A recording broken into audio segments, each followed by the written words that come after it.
फिर से वही सपना देखा? उसका कॉल आया था फिर से? हाँ, वो भी ताऊ जी के सामने। सुभाष, कल सुबह तक मेहरा जी का ऑर्डर किसी भी हालत में भिजवाना है। जी भैया, लगभग सब कुछ अच्छे से तैयार है। और दीदी, पढ़ाई अच्छी चल रही है ना? जी पापा, कुछ दिन में एग्जाम्स हैं। रात के 10 बजे। अदिति, जा बेटा फोन उठा।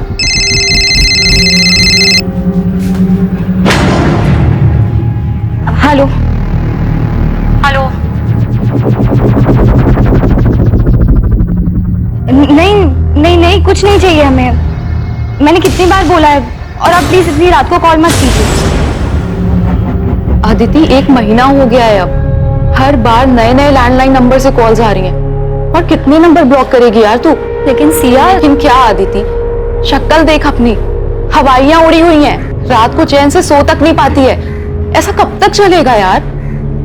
किसी और से नहीं तो एटलीस्ट अपने पापा से तो शेयर कर। हाँ बिल्कुल, ताकि वो सीधा जाकर ताऊ जी को बता दे, और फिर मेरी पढ़ाई, कॉलेज सब बंद। तो ताई जी को ही बता देना। नहीं बता सकती यार सिया। ताई जी और पापा को कोई बात पता हो और वो ताऊ जी को जाकर ना बताएं, ऐसा हो ही नहीं सकता। घर पे एक सामान यहाँ से वहां नहीं होता उनकी मर्जी के बिना। तो समझ नहीं रही यार, ये कमीना कॉलर हो कौन सकता है? मैं बता रही हूँ अदिति, ये कॉलेज का ही कोई लड़का है। सॉरी। क्या यार प्रतीक, 4 आंखें दी उसके बाद भी देख के नहीं चल सकता? I am sorry Aditi. Siya, it's okay Prateek, चुप कर सिया। क्यों डांट रही थी बेचारे को? शेक्सपियर ने कहा है, we know what we are and know not what we may be. मतलब हम खुद को जानते तो हैं, मगर पहचानते नहीं। वक्त और हालात उसे उसकी पहचान देते हैं, क्योंकि हालात की आंधी इंसान के इस बनावटी मुखौटे को उठा देती और उसे खुद से रूबरू कराती। अरे क्लास का समय हो गया, बाकी का ड्रामा क्लास में। चले अदिति, तुमने अभी तक अपना असाइनमेंट सबमिट नहीं किया? सर वो, तुमने आज तक कभी लेट सबमिशन नहीं किया और इस बार तुम 4 दिन लेट हो। क्या हुआ, कोई प्रॉब्लम है? हाँ सर, एक्चुअली प्रॉब्लम तो है। नहीं नहीं सर, कोई प्रॉब्लम नहीं है। मैं 2 दिन में अपना असाइनमेंट सबमिट कर दूंगी। आर यू श्योर कोई प्रॉब्लम नहीं है? नहीं सर, कोई प्रॉब्लम नहीं है। Sorry for the delay. Okay.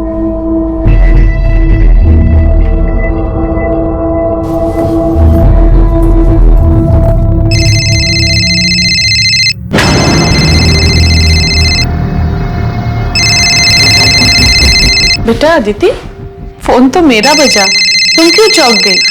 लाओ दो फोन। हेलो, हाँ पार्सल भिजवा दीजिए। हाँ हाँ ठीक है, चलेगा। बेटा अदिति, तो ठीक है ना? हाँ ताई जी, मुझे क्या होना था? तेरे ताऊजी और मैंने तेरी माँ से प्रॉमिस किया था, उन्हें वचन दिया था कि हम तेरा ख्याल रखेंगे। मैं तेरे साथ हमेशा हूं। बस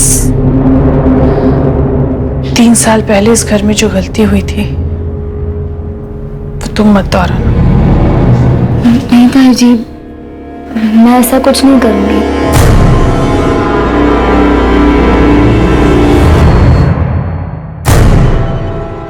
ठाकुर साहब मिले थे, वो अपने छोटे बेटे विकास के लिए लड़की ढूंढ रहे। आदिति के बारे में पूछ रहे थे, तो मैंने उन्हें आदिति की फोटो दिखाई जो उन्हें पसंद है। वो आदिति से मिलना चाहते हैं। पिछली बार जो कुछ भी हुआ उसके बाद ठाकुर साहब अभी भी अपने बेटे के लिए। पिछली बार जो हुआ उसे भूल जाओ ज्योति, जो सामने उसे देखो। हो सकता है ठाकुर खानदान से हमारा रिश्ता होना लिखा है, और रिश्ता खुद चलकर आ रहा है। विकास अच्छा लड़का है, मुंबई में रहता है, अगले हफ्ते कानपुर आ रहा है। मिल लेगा आदित्य से। पर मेरी पढ़ाई, कॉलेज का आखिरी साल है। तो फिक्र मत कर बेटा, तेरे एग्जाम्स के बाद ही तेरी शादी करेंगे।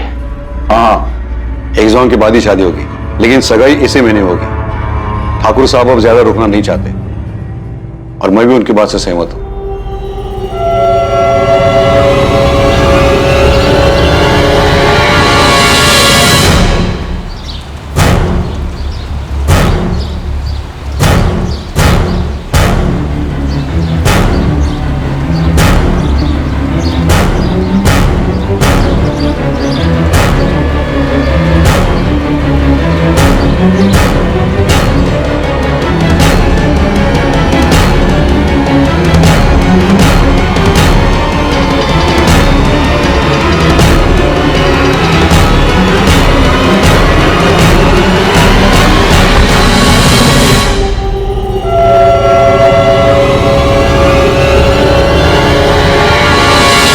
तू जानती तो है ताऊजी के साथ कोई बहस नहीं कर सकता। उन्होंने कहा है तो शादी होकर रहेगी। मैं तुम्हारी जगह होती तो भाग जाती। ये सब कहना आसान है, और वैसे भी किस्मत में जो लिखा है वो उससे कौन भाग सकता है। प्रतीक, यहाँ क्या कर रहे हो? सर वो नोटिस। ये नोटिस 1 महीना पुराना है, आप पढ़ रहे हो उसे? तो वो मैंने देखा नहीं था, चलता हूँ सर मैं।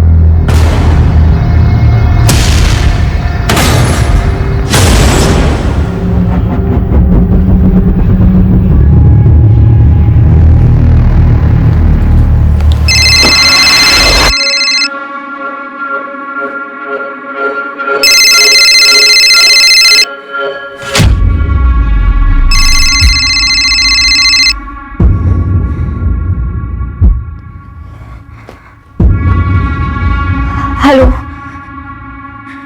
हेलो हेलो, कौन बोल रहा है? कुछ बोलते क्यों नहीं? क्यों परेशान कर रहे हो मुझे? अदिति, तुम सिर्फ मेरी हो। मैं तुम्हारी शादी किसी और से नहीं होने दे सकता। कौन हो तुम? Hello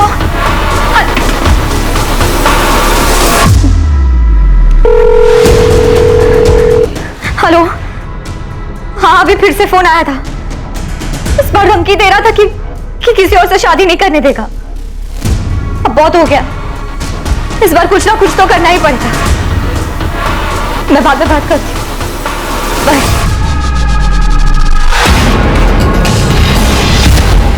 horror is the removal of mask, यानी कि अक्सर हर मुखौटे के पीछे की सच्चाई डरावनी होती है। और यह बात काफी हद तक सच है, क्योंकि ज्यादातर लोगों की असल शख्सियत, उनकी मंशा, उनके ऊपरी चेहरे एक मुखौटे के पीछे छिपे रहते हैं। प्लान कॉल्स करना, किसी का पीछा करना, गुमनाम संदेशे भेजना, ये सभी अलग अलग तरीके हैं किसी को परेशान करने के, जिनका इस्तेमाल सिर्फ कायर लोग करते हैं, क्योंकि वो सबके सामने अपना असल चेहरा दिखाने से डरते हैं। 22 वर्षीय अदिति रावत भी पिछले 1 महीने से ऐसी ही परेशानी से गुजर रही थी, और काफी दिनों तक नजरअंदाज करने के बाद उस दिन अदिति ने आखिरकार मदद मांगने का फैसला किया। क्या समय रहते अदिति को मदद मिल पाएगी, या फिर उसने मदद मांगने में बहुत देर कर दी?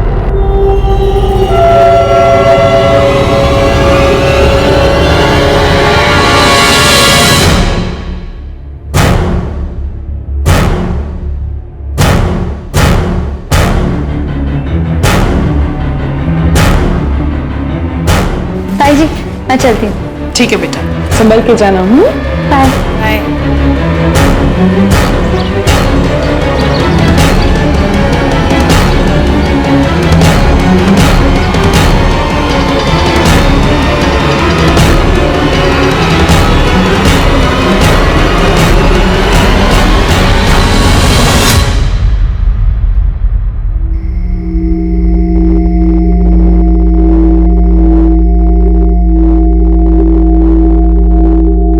कॉलेज तो 5 बजे ही बंद हो गया था। पूरी कॉलोनी में देख के आ गया, पता नहीं ये अदिति कहाँ चली गई। भाभी, वो अदिति की सहेली है ना सिया, उसका नंबर है क्या आपके पास? नहीं, मेरे पास तो नहीं है उसका नंबर। अरे वो कोई बच्ची नहीं है जो राह चलते खो जाए। शायद हमने उसे ज्यादा आजादी देकर कुछ गलती की है। ये आप कैसी बातें कर रहे हैं? मैं अदिति को अच्छे से जानती हूँ, वो ऐसा कुछ भी नहीं करेगी। 3 साल पहले भी हम सब लोग यही कह रहे थे। आप कहाँ की बात कहाँ लेके जा रहे हैं? हमारी बच्ची गायब है, उसे ढूंढने के बजाय आप पुरानी बातें लेके बैठ गए। मुझे लगता है हमें पुलिस के पास जाना चाहिए। सुभाष, इतने जल्दी में फैसला लेना ठीक नहीं है। सुबह तक रुकते, पुलिस के पास जाएंगे तो बात बढ़ेगी। पर भैया सुबह तक हम पता नहीं सर, अदिति कहाँ है और उसका फोन भी ऑफ जा रहा है। अगर तुम्हें मिले तो बोलना मैंने बुलाया है। उसने अभी भी अपना असाइनमेंट सबमिट नहीं किया है। किसी के साथ किसी तरह के झगड़े का सवाल ही नहीं है। हम तो गारमेंट मैन्युफैक्चरर है, सीधा साधा कारोबार है। आप लोगों के पास अदिति के किसी दोस्त का नंबर कैसे नहीं? कभी जरूरत ही नहीं पड़ी सर। दरअसल मेरी बेटी बहुत सीधी सादी है, उसके कोई खास दोस्त भी नहीं है। बस पढ़ाई करती रहती है, घर से कॉलेज, कॉलेज से घर, इसके अलावा कहीं आना जाना नहीं होता। पर इस बार कहीं तो गई है वो। वैसे वो कॉलेज कैसे आते जाती थी? मतलब खुद की गाड़ी थी? नहीं सर, ऑटो से आती जाती थी।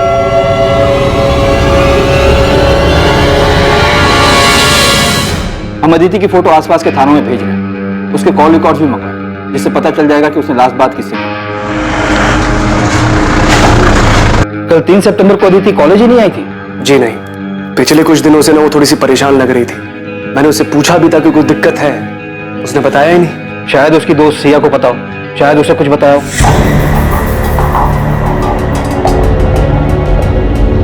सिया, अदिति कल से मिसिंग है।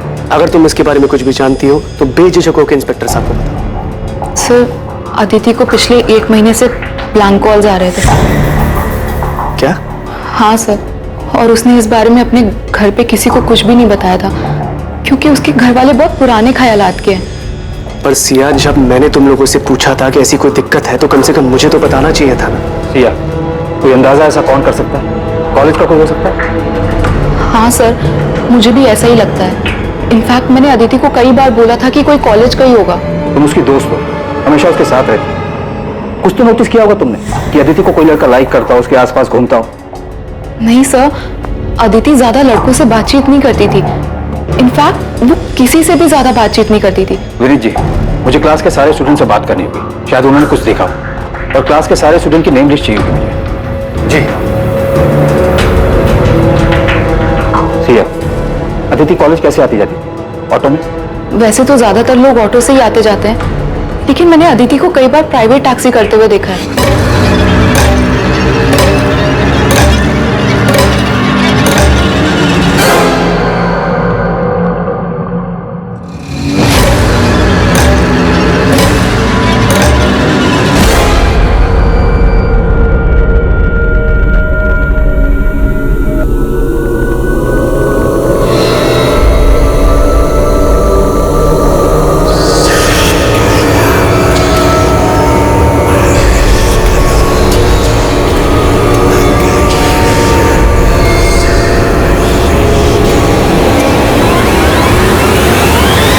कोई उसे कॉल करके तंग कर रहा था तो उसे हमें बताना चाहिए था। मेरी गलती है, मैं ही शायद उसका ठीक से ध्यान नहीं दे पाया। मैंने देखा था जब भी उसका फोन बजता था वो चौंक जाती थी। मुझे लगा शायद वो अपनी। आप कह रहे थे कि आप अदिति की कॉल रिकॉर्ड्स निकलवाने वाले हैं, उससे कुछ पता चला? कॉल रिकॉर्ड कल तक आएंगे जगमोहन जी। तब तक हम आपके घर के आसपास चलने वाले ऑटो और टैक्सी वालों से बात कर रहे हैं, लेकिन अभी तक अदिति को किसी ने पहचाना नहीं है। वैसे अदिति की फ्रेंड सिया का कहना है कि वो अक्सर प्राइवेट टैक्सी से आती जाती है।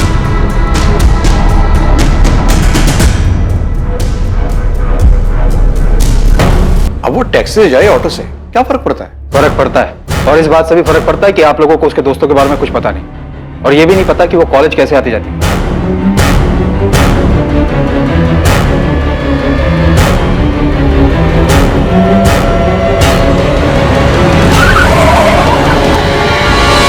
हमारी गलती है, पर वो ब्लैंक कॉलर वाली बात से मुझे बहुत डर लग रहा है। आप प्लीज मेरी बेटी को ढूंढ दीजिए। सर, अदिति राउत के कॉल रिकॉर्ड्स आ गए सर। और सर, अदिति के फोन पे आखिरी कॉल जिस नंबर से आया था वो फिलहाल स्विच ऑफ है, किसी शाहिद बेग का है, और दोनों में काफी बातचीत होती थी सर। शाहिद बेग? लेकिन इस नाम का तो कोई स्टूडेंट अदिति की क्लास में नहीं है। और ये पिंक नंबर किसके? सर, ये 6-7 पीसीओ के नंबर है। इनसे अदिति को लगभग 20-30 सेकंड के कॉल्स आए हैं। पक्का इन्हीं पीसीओ से अदिति को ब्लैंक कॉल किया गया होगा, और शायद इन कॉल्स के डर से ही अदिति ने टैक्सी में आना जाना शुरू किया होगा सर। मुझे इन सारे पीसीओ के एड्रेस चाहिए, जल्द से जल्द।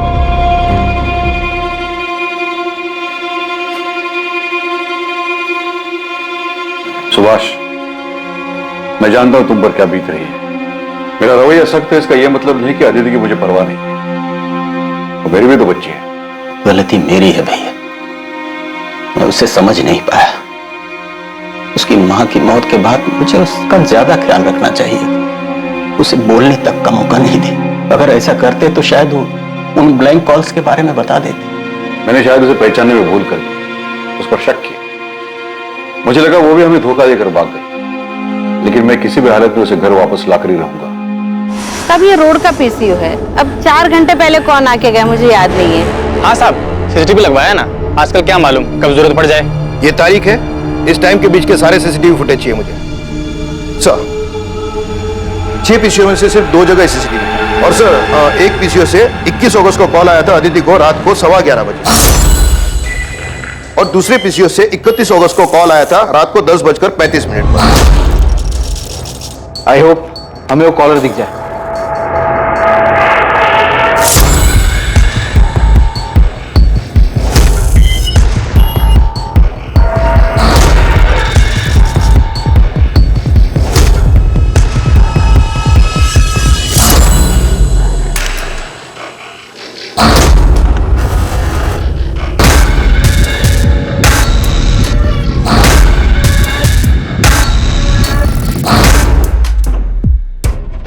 पूरे फुटेज में शक्ल तो नजर ही नहीं आ रही, सिर्फ पीठ नजर आ रहा है। काफी शातिर मालूम पड़ता है। कैप पहन कर आया था। जी सर। हाँ सर, मैं अभी आती हूँ। ध्यान से देखना सिया, चेहरा नहीं दिख रहा है और शायद बॉडी लैंग्वेज से तुम पहचान जाओ।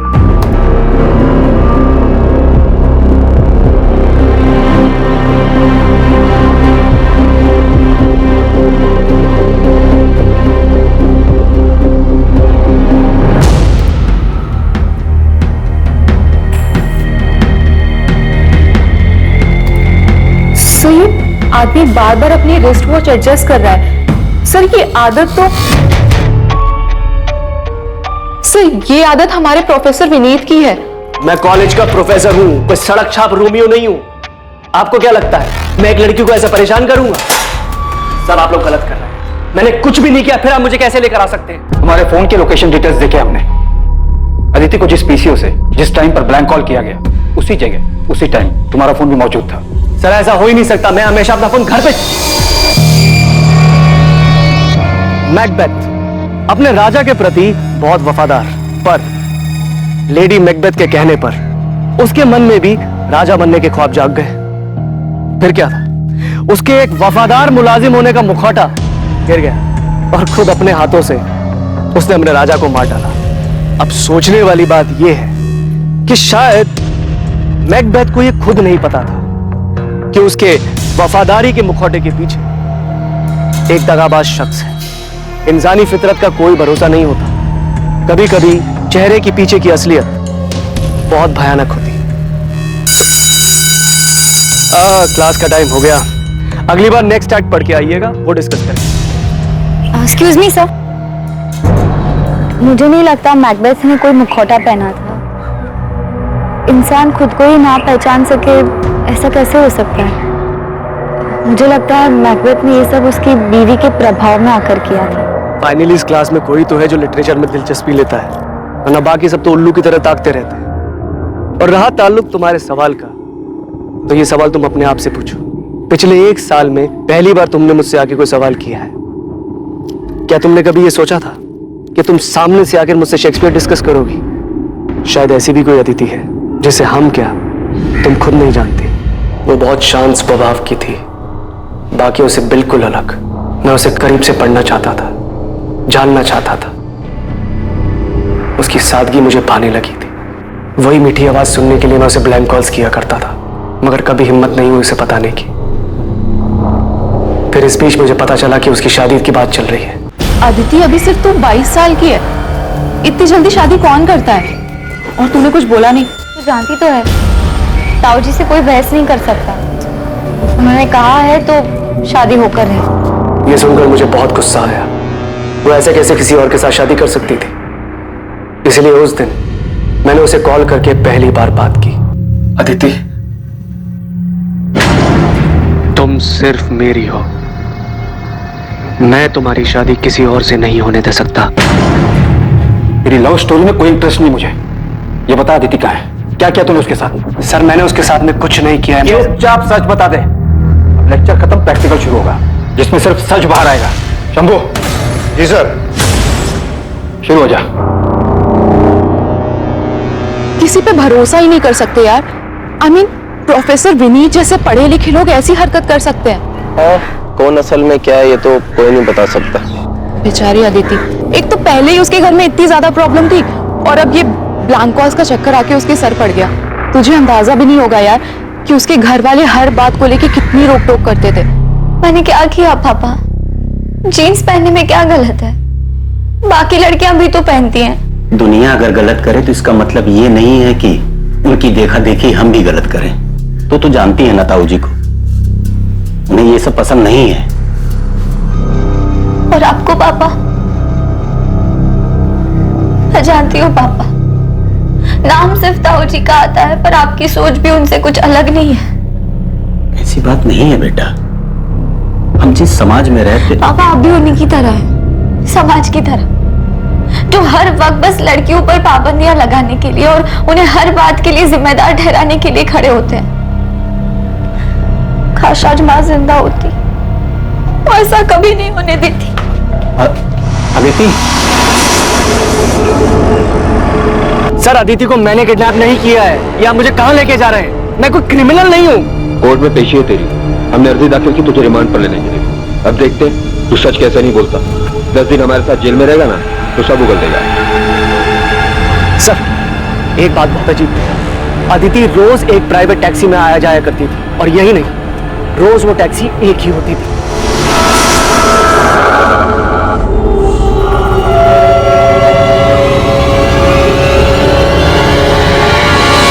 प्राइवेट टैक्सी, मालिक सबका एक है।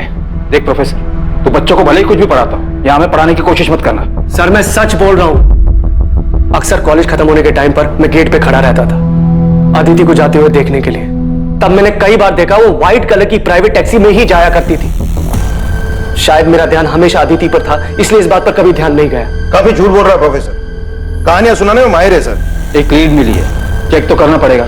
4 दिन हो गए, अभी तक अदिति अपने घर वापस नहीं लौटी है। और वैसे भी प्रोफेसर विनीत के कॉल रिकॉर्ड साफ है। तुम खबरी आसिफ से बात करो, बोलो कि एक व्हाइट कलर की प्राइवेट टैक्सी है जिस पर मालिक सबका एक है लिखा हुआ है, उसके बारे में पता करें। जी सर। आसिफ को बोलना कि कॉलेज के आसपास पता करें, टैक्सी रोज वहीं जाती है।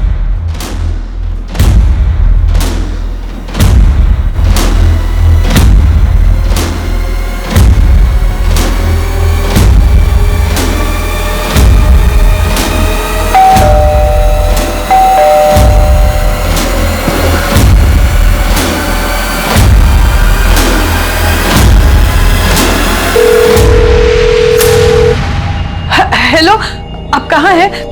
तुरंत घर आ जाइए। अरे लेकिन हुआ क्या है? जिसका डर था वही हुआ। हाँ, आप सवाल मत पूछिए, बस जल्दी घर आ जाइए। देखो मैं रास्ते में हूँ, गाड़ी में। तुम साफ साफ बोलो क्या हुआ है?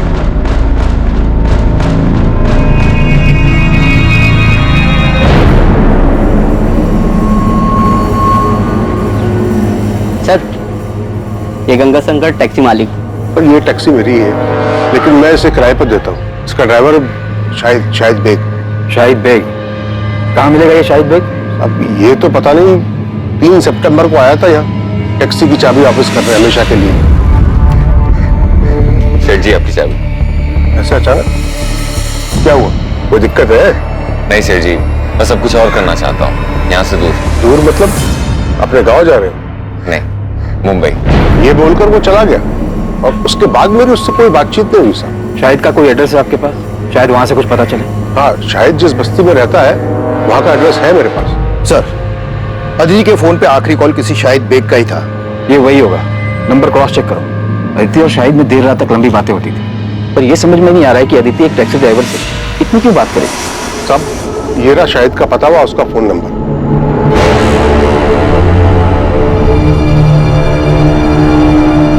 ये वही शाहिद बेग है। सर ये बालक यहीं शाहिद रहता था। 2 साल पहले उसने ये घर मुझसे किराए पे लिया था। आइए।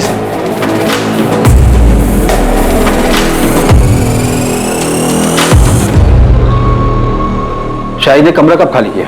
3 सितंबर को? हाँ साहब, उसी दिन किया था। कुछ बताया था उसने? कहाँ जा रहा है? जमुना भाई इस बार दुबई जा रहा हूँ किस्मत आजमाने। ये चल क्या रहा है शाहिद के दिमाग में? सबको अलग अलग जगह बताकर खुद गायब हो गए।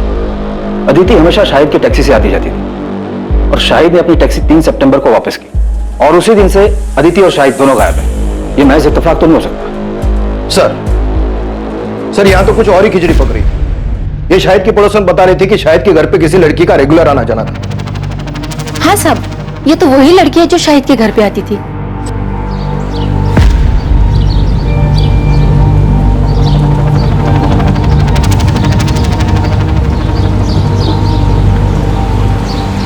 साहब ये लड़की का और शाहिद का चक्कर चल रहा था।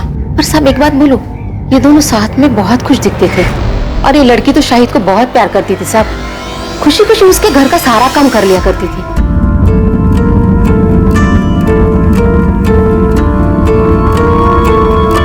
क्या कर रहे हो? कोई देख लेगा तो देखने दो। तुम यहाँ क्या कर रहे हो? बुखार है ना, आराम करना चाहिए। चलो अंदर चलो।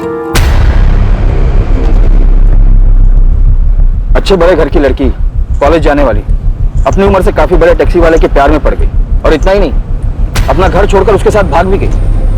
कुछ ज्यादा फिल्मी नहीं हो गई? नई पीढ़ी है सर, फिल्मों से सीखते हैं इन लोग। और फिर इस अदिति के घर वाले तो काफी पुराने ख्यालात के। शाहिद के कॉल रिकॉर्ड्स निकलवाओ, और ये सच भी हमें रावत फैमिली को बताना ही होगा। कॉल डिटेल से तो ये लगता है कि अदिति और शाहिद आपस में काफी लंबी लंबी बातें करते, और इतना ही नहीं, अदिति शाहिद के घर भी आ जाया करती। वहां के आसपास के लोगों ने अदिति को कई बार देखा है, इसलिए हमें यकीन है कि अदिति और शाहिद एक दूसरे से प्यार करते थे और इसलिए भाग गए। शाहिद के गांव रायबरेली का एड्रेस मिला है, हम वहां जाकर पता करने की कोशिश। रहने दीजिए, आपकी मदद का बहुत बहुत धन्यवाद। अब उन्हें ढूंढने की कोई जरूरत नहीं है, अदिति खुद हमसे रिश्ता तोड़कर चली गई है। आप तकलीफ मत उठाइए, इस केस को क्लोज कर दीजिए। एक बार अदिति हमें मिल जाए उसके बाद तो ये केस हम क्लोज ही कर देंगे। हम लोगों ने फैसला कर लिया है, हमें उनसे कोई वास्ता रखना नहीं है, और ना ही इस केस। जब आप लोग खुद अदिति को नहीं ढूंढना चाहते तो ये केस हम क्लोज कर देंगे।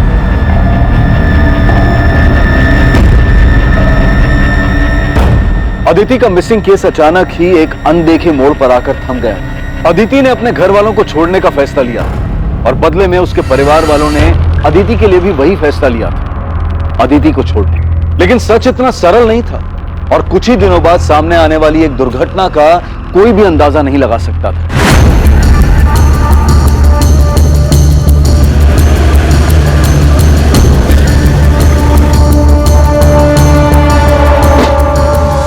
सर इस तरफ आइए, दिखाता हूं आपको।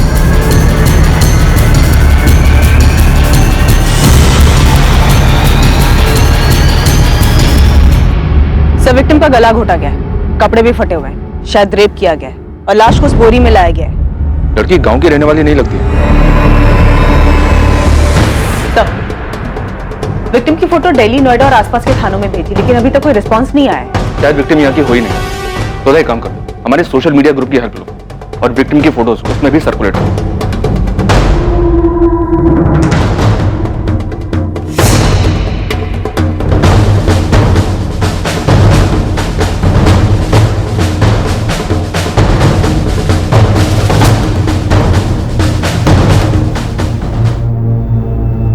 सोनाली, अरे कहाँ हो भाई, लेट हो रहा है यार, मुझे जल्दी लाओ। हाँ बस 5 मिनट, आपका टिफिन रेडी है।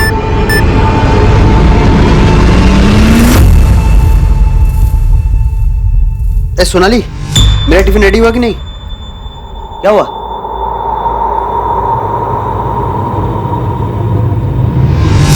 डेथ गला दबाने की वजह से हुई है। रेप?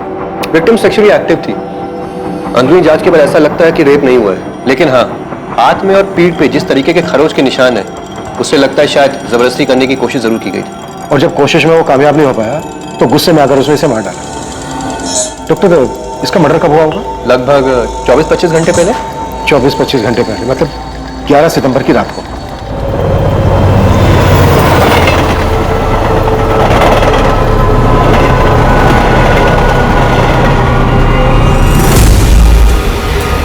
ऐसे नहीं, ऐसे बना, ठीक है? आजा। बस करो भी बतख जैसे मुंह बनाना। ये कपड़े पहन ले सोनाली, तेरे पापा आते ही होंगे। आप आओ, हमारे साथ फोटो खींचो। अरे मैं कहाँ? बैठो यहाँ बैठ। अरे मुझे नहीं आता ये ताई सब। जी, हमारी फोटोज ही नहीं है साथ में। देखो सिर्फ आपको बस ऐसे करना। कैसे? ऐसे, ठीक है? आओ।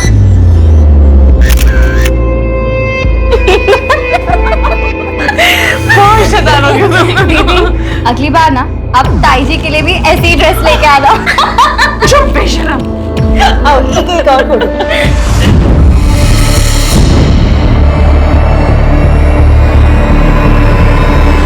ये मेरे चाचा जी सुभाष रावत की बेटी है सर। हमारा घर कानपुर में है। अदिति वहीं रहती थी। आपने अपनी फैमिली को इन्फॉर्म कर दिया? नहीं सर, हिम्मत नहीं उन्हें फोन करने की। पिछले 3 सालों से कोई बातचीत नहीं है हम लोगों के बीच में, क्योंकि मैंने भागकर भानु से शादी की थी। वो आखिरी बार था जब मैंने उसे देखा था।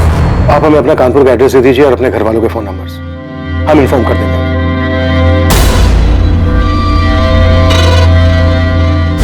सुभाष, ये जमीन बहुत अच्छी जगह पर है, यहाँ हम बड़ा कारखाना बनवा सकते हैं, जहाँ कपड़े स्टोर करे जाएंगे, और ये हमारी फैक्ट्री से ज्यादा दूर भी नहीं है। सुभाष, बड़ा ध्यान कहाँ है? भैया वो नहीं, वो बस दिल पर अच्छे बुरे का बोझ मत रखो। हमने कुछ गलत नहीं किया है। जो भी कुछ हुआ है उसके लिए अदिति खुद जिम्मेदार है। इसके बारे में बात करना भी फिजूल है। जो हुआ उसे भूल जाए। सोनाली ने जो नंबर दिया था उस नंबर पर रिंग तो जा रही है पर कोई फोन उठा नहीं रहा है। असल मैंने कानपुर पुलिस स्टेशन के पीएसआई अजय माथुर जी से बात की। अदिति की मिसिंग कंप्लेंट वही हैंडल कर रहे थे। 4 सितंबर को मिसिंग कंप्लेंट फाइल की गई थी। हाँ, अदिति रावत, उसके मिसिंग कंप्लेंट की इन्वेस्टिगेशन मैंने की थी, अभी कुछ दिन पहले की बात है। हाँ, एक टैक्सी ड्राइवर था शाहिद बेग नाम का, अफेयर था दोनों का, उसी के साथ चली गई। हम उन दोनों को ढूंढने में आगे बढ़ ही रहे थे कि अदिति की फैमिली ने केस क्लोज करने के लिए बोल दिया। सुधा, तुम तुरंत कानपुर के लिए निकलो और अदिति की फैमिली से मिलो। तब तक हम यहाँ सोनाली से बात करके देखते हैं, शायद उसे शाहिद के बारे में कुछ पता हो। Okay sir. सर, ये अदिति और शाहिद की जोड़ी थोड़ी अजीब नहीं है? अदिति एक अमीर लड़की है, शाहिद एक टैक्सी ड्राइवर। सोचने वाली बात यह है कि इन दोनों का मेल हुआ कैसे? आखिर अदिति को शाहिद से प्यार कैसे हुआ? उन दोनों में आखिर क्या मेल हो सकता है? इंसान के मन मंशा की कोई वजह नहीं होती। इस प्रेम कहानी में भी कुछ ऐसा ही हुआ।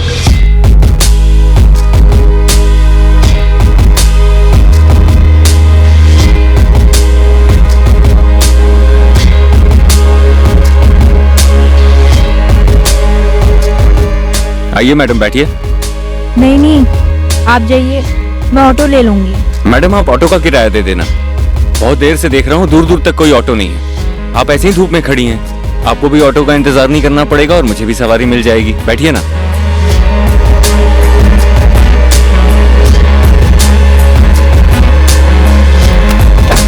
ये उनकी पहली मुलाकात थी। मतलब तुम अदिति के रेगुलर टच में थे? हाँ सर, अभी इसी साल हमारी बातचीत शुरू हुई थी।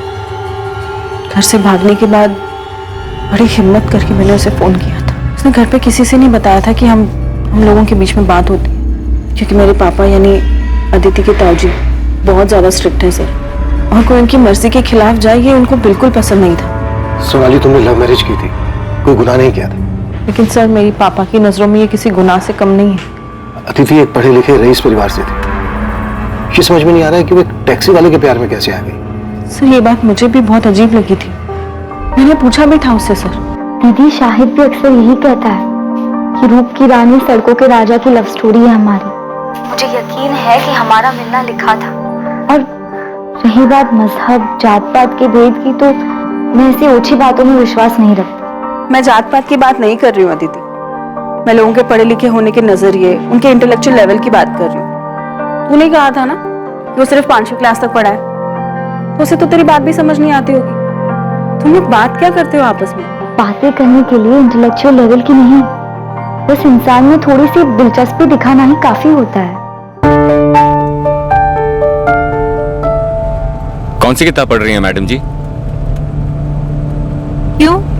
इतने ध्यान से पढ़ रही हैं तो काफी अच्छी ही होगी। The tragedy of Athero with connections. अरे बाप रे, इतना बड़ा नाम। मैं तो ये नाम याद करने गया तो पूरा हफ्ता लग जाएगा।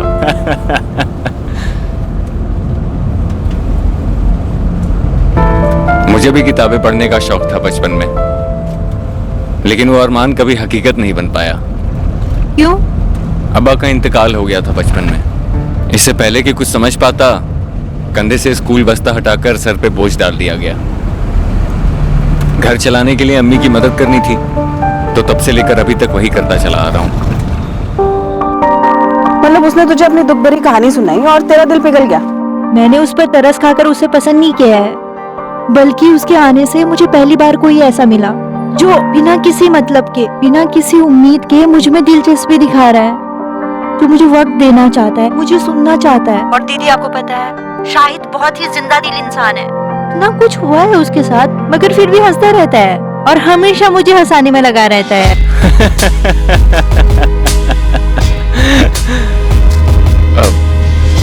सॉरी मैडम, वो एक बात याद आ गई। वो मेरी पड़ोसन है ना, उसको जब बुखार होता है ना तो वो बहुत खुश हो जाती है। पता है क्यों? उसे लगता है वो बहुत हॉट लग रही है।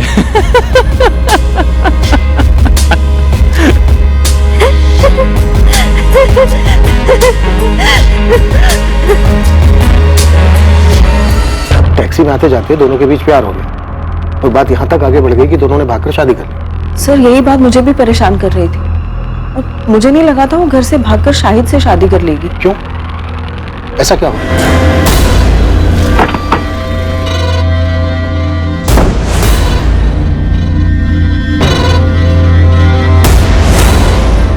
वो टैक्सी वाले शायद तो मेरी अदिति को मार दिया।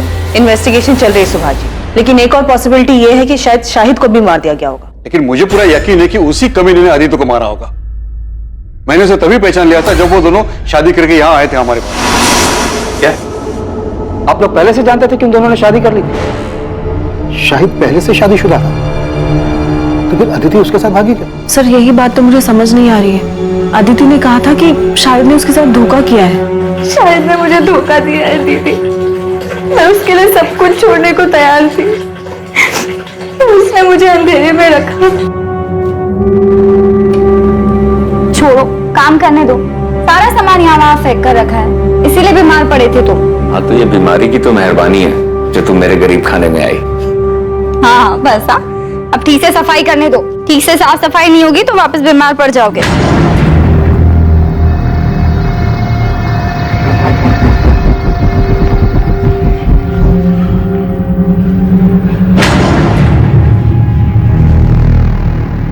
अदिति मेरी बात सुनो, जो तुम सोच रही हो ना वैसा बिल्कुल नहीं है। मुझे कुछ नहीं सुनना। मैंने पहली बार किसी पर भरोसा किया, दिल से सच्चा प्यार किया, और तुमने बदले में मुझे क्या दिया? तुमने मेरा भरोसा तोड़ दिया। अदिति सुनो मेरी बात सुनो। अदिति अदिति पिछले 1 महीने से मेरी अदिति से बात नहीं हो पाई थी सर, इसीलिए इस सब के बाद उन दोनों के बीच क्या हुआ मुझे नहीं पता सर। पर अदिति की बातों से ये जरूर लगता था कि वो शाहिद से बहुत ज्यादा प्यार करती है। कौन सा प्यार? साफ साफ दिख रहा है कि उसने अपनी चिकनी चुपड़ी बातों में अदिति को फंसाया और भगाकर शादी करके ले आया हमारे पास। उसने सोचा कि शादी करेंगे तो हम कुछ बोलेंगे नहीं और वो घर जमाई बन के बैठेगा। कब आए थे यहाँ मिलने के लिए? गायब होने के 5 दिन पहले। मतलब 8 सितंबर को? जी, अदिति आशीर्वाद लेने आई थी शाहिद के साथ। मेरी तो कुछ समझ में नहीं आया, इसलिए मैंने तुरंत इन्हें फोन किया। देखो मैं रास्ते में हूँ, गाड़ी में। तुम साफ साफ बोलो क्या हुआ है? अदिति आई है शादी करके। मुझे तो कुछ समझ ही नहीं आ रहा था कि मैं क्या करूं। अदिति, ये सब क्या नाटक है? क्या चल रहा है? ये कौन है लड़का? जी मैं शाहिद बेग, टैक्सी चलाता हूँ। हम दोनों एक दूसरे से बहुत प्यार करते हैं और नई जिंदगी शुरू करने से पहले आप लोगों का आशीर्वाद चाहते हैं। मैं आपसे वादा करता हूँ कि मैं आपकी बेटी को बहुत खुश रखूंगा। पापा प्लीज एक बार मेरा साथ दे दीजिए पापा। सच में शाहिद से बहुत प्यार करती हूँ। इतना बड़ा कदम उठाने से पहले कम से कम एक बार तो बता देती। तेरे ताऊ जी को पता चला ना तो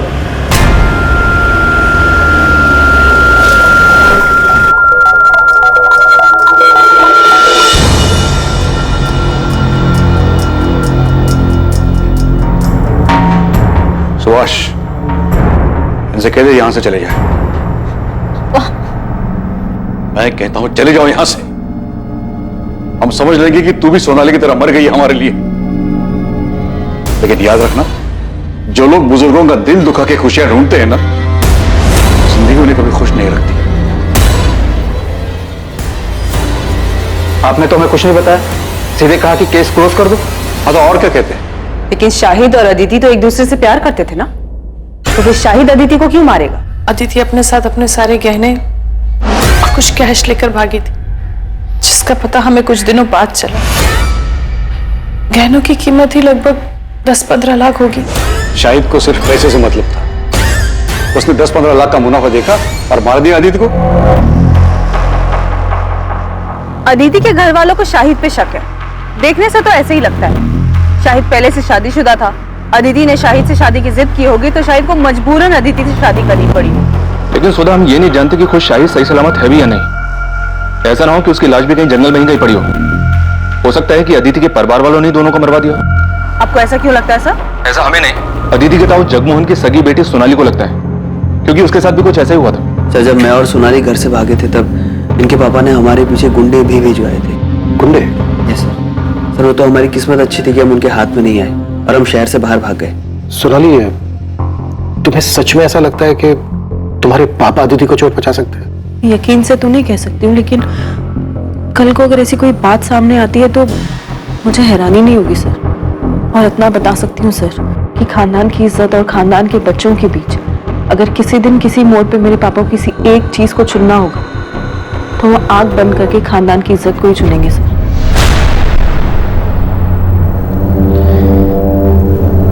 अदिति की बॉडी कल सुबह मिलेगी।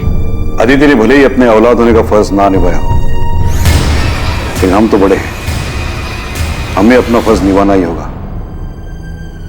उसका अंतिम संस्कार करना। इंसान वही होता है जो दूसरों की गलतियों से कुछ सीखे, लेकिन लाख समझाने के बावजूद भी अदिति ने वही गलती दोहराई। उसे वही मिला जो उसने बोया था।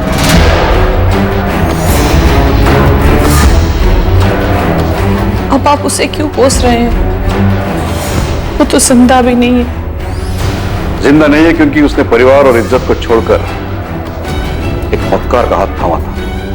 शरीर की गलती थी, उसको सजा मिल गई, लेकिन आत्मा को मुक्ति मिलना बहुत जरूरी है। इसलिए उसका दाह संस्कार करके हमें अपना फर्ज निभाना है।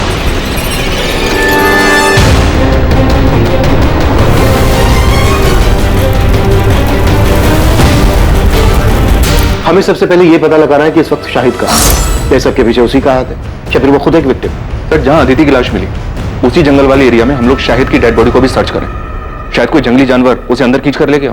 अगर खुद शाहिद मर चुका है तो फिर साफ साफ ये ऑनर किलिंग का केस बनता है, और ये काम अदिति के ताऊ जगमोहन और उसके पिता सुभाष का हो सकता है। शक इसलिए भी हो रहा है क्योंकि जगमोहन की बेटी सोनाली को भी अपने पिता पर भरोसा नहीं है। वैसे उन लोगों के अलावा और किसका काम हो सकता है? प्रोफेसर विनी, कानपुर के पीएसआई अजय माथुर बता रहे थे इस प्रोफेसर के बारे में। फाइनली इस क्लास में कोई तो है जो लिटरेचर में दिलचस्पी लेता है, वरना बाकी सब तो उल्लू की तरह ताकते रहे। अदिति से एक तरफा प्यार किया करता था, ब्लैंक कॉल भी किया करता था, यहाँ तक कि उसने धमकी भी दी थी अदिति को किसी और से शादी ना करने की। और जब कॉलेज वालों को इसके बारे में पता चला तो उसे कॉलेज से निकाल दिया गया। इस वक्त कहाँ है विनी? माथुर साहब बता रहे थे कि कॉलेज से निकाले जाने के बाद वो अपने घर में ही बंद। क्या करता बेचारा ओथेलो? प्यार में जलन होना स्वाभाविक है। वो अपने प्यार को किसी और के साथ नहीं देख सकता था, इसीलिए उसने खुद उसको।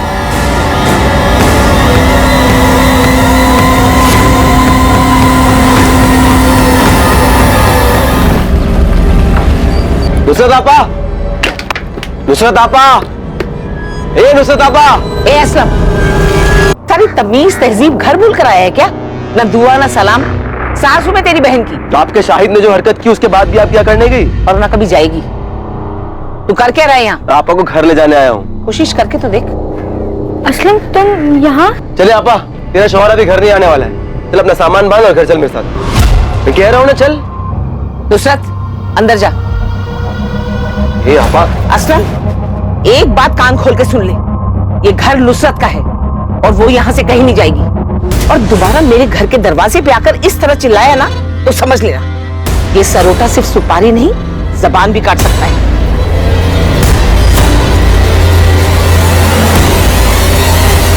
जंगल का एक भी कोना छूटा नहीं चाहिए, अंदर तक छान मारो।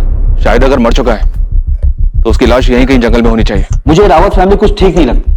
अदिति के गायब होने के कुछ दिन बाद जब हमें अदिति और शाहिद के बारे में पता चला तो इन लोगों ने केस क्लोज करने के लिए बोल दिया। इनफैक्ट इस बात का जिक्र भी नहीं किया कि अदिति और शाहिद शादी करने के बाद उनके घर आए, और अब जब अदिति की डेड बॉडी मिली है तब इन लोगों ने बताया कि वो दोनों घर आए थे। मतलब आपको लग रहा है कि? हाँ, शक है। उस दिन शायद मामला हद से ज्यादा बिगड़ गया हो, कहासुनी भी हुई हो। वैसे भी अदिति की फैमिली काफी कट्टर ख्यालत की, खासकर उसके ताऊ जी जगमोहन रावत।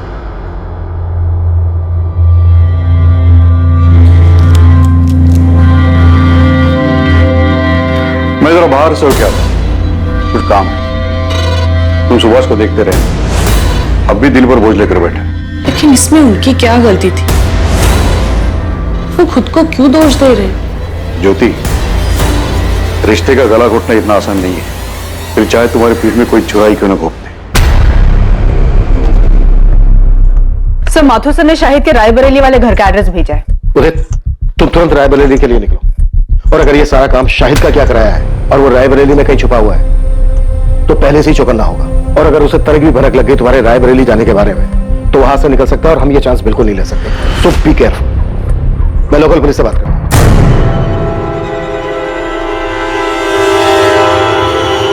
अम्मी, आप मानिए या ना मानिए, लेकिन सच यही है, कि आपकी जिद की वजह से मैंने नुसरत से निकाह किया। हमारे बीच में प्यार जैसा कुछ था ही नहीं, तो ऐसे निकाह का क्या फायदा जहां दो इंसान खुशी ना हो। बस नुसरत के खिलाफ मैं कुछ नहीं सुनूंगी। अम्मी मैं चुप कर, बेहया कहीं की, कैसी बेशर्म लड़की है। अरे शादी का इतना ही शौक था तो जाके अपने माँ बाप से बोलती ना।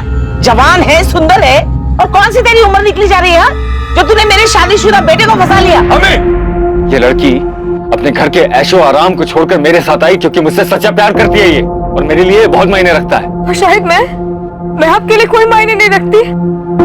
बस नुसरत, इस बेगैरत के लिए आंसू बहाने की कोई जरूरत नहीं है। शाहिद, आज तुझे फैसला करना होगा। या तो इस लड़की को छोड़कर तू इस घर में हमेशा के लिए वापस आ जा, या इस घर को छोड़ दिया अम्मी। चलो, आपकी जबरदस्ती की वजह से मैंने नुसरत से निकाह किया। हमारे बीच में प्यार जैसा कुछ था ही नहीं। Welcome to Kanpur sir. Professor Vineet को हमने उठा लिया है।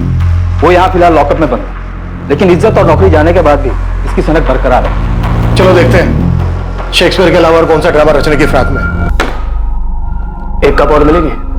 लंच भी मिलेगा, लेकिन उससे पहले तुम्हें हमारे सवालों के जवाब देने होंगे। वैसे आप कौन हैं? Inspector Abhijeet Sharma, Noida police. अदिति की डेड बॉडी आपको मिली थी?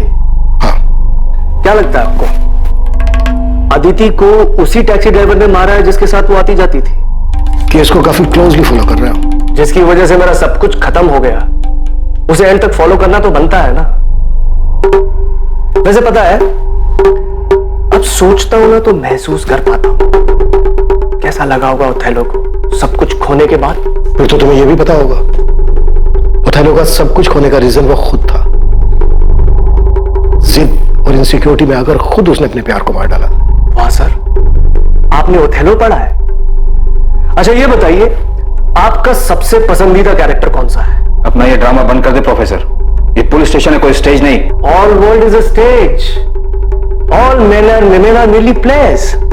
ये पूरी दुनिया एक रंगमंच है और हम सब इसकी कठपुतली हैं। कोई मरता नहीं, कोई मारता भी नहीं है।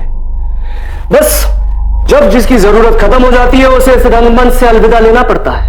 अदिति शाहिद से प्यार करती थी, भाग गई थी उसके साथ। ये जानने के बाद अपनी जिंदगी में तुम्हें उसकी जरूरत तो रही नहीं होगी, तो क्या तुमने उन दोनों की जिंदगी को रंगमंच से अलविदा कर दिया?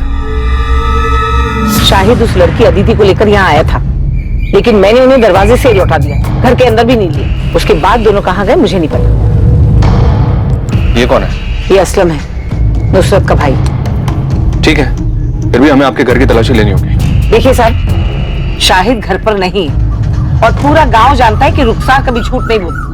उसके बाद भी अगर आपको अंदर जाना है तो वारंट लाइए। देखिए रुखसार जी, मामला बहुत संगीन है। नोएडा के जंगल में अदिति की लाश मिली हमें। सिर्फ अदिति की लाश मिली, शाहिद की नहीं? क्यों, मिलनी चाहिए थी। असलम क्या बकवास कर रहे हो? अरे मैं तो सिर्फ ऐसे ही पूछ रहा हूँ, वो दोनों साथ में गए थे इसलिए। साहब शाहिद कहाँ है? हम वही तो पता लगाने की कोशिश कर रहे हैं। अब या तो शायद अदिति को मार के गायब हुआ है, या फिर शायद वो खुद भी जिंदा नहीं है। अदिति की शादी की बात सुनकर धमकी दी थी तुमने उसे कि वो सिर्फ तुम्हारी है, लेकिन फिर जब तुम्हें पता चला कि अदिति पहले से ही एक मामूली से टैक्सी ड्राइवर शाहिद से शादी कर चुकी है, तो बहुत गुस्सा आया होगा तुम्हें, बहुत चोट पहुंची हो, क्योंकि एक मामूली सा टैक्सी ड्राइवर तुम्हारी जगह जो ले चुका था।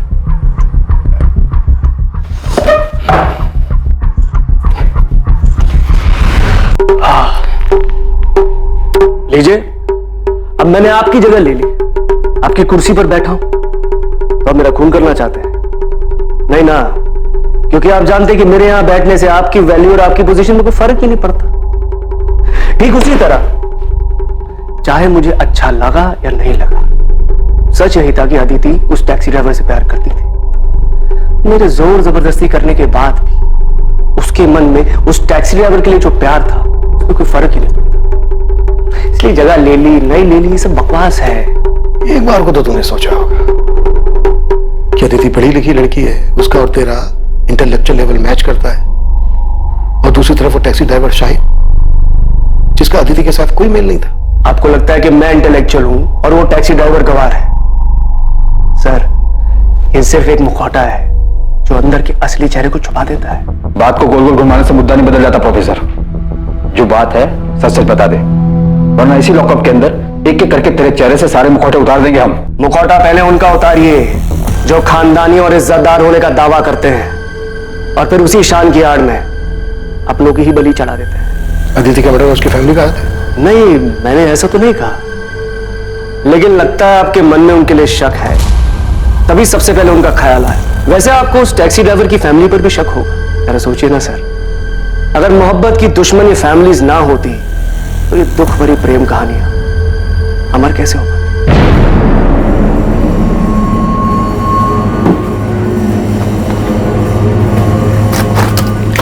सुनिए, खाना लग गया है। हाँ। इतने पैसे? वो ऑफिस में एक एम्प्लॉय की माँ हॉस्पिटल में एडमिट है, उसकी मदद के लिए।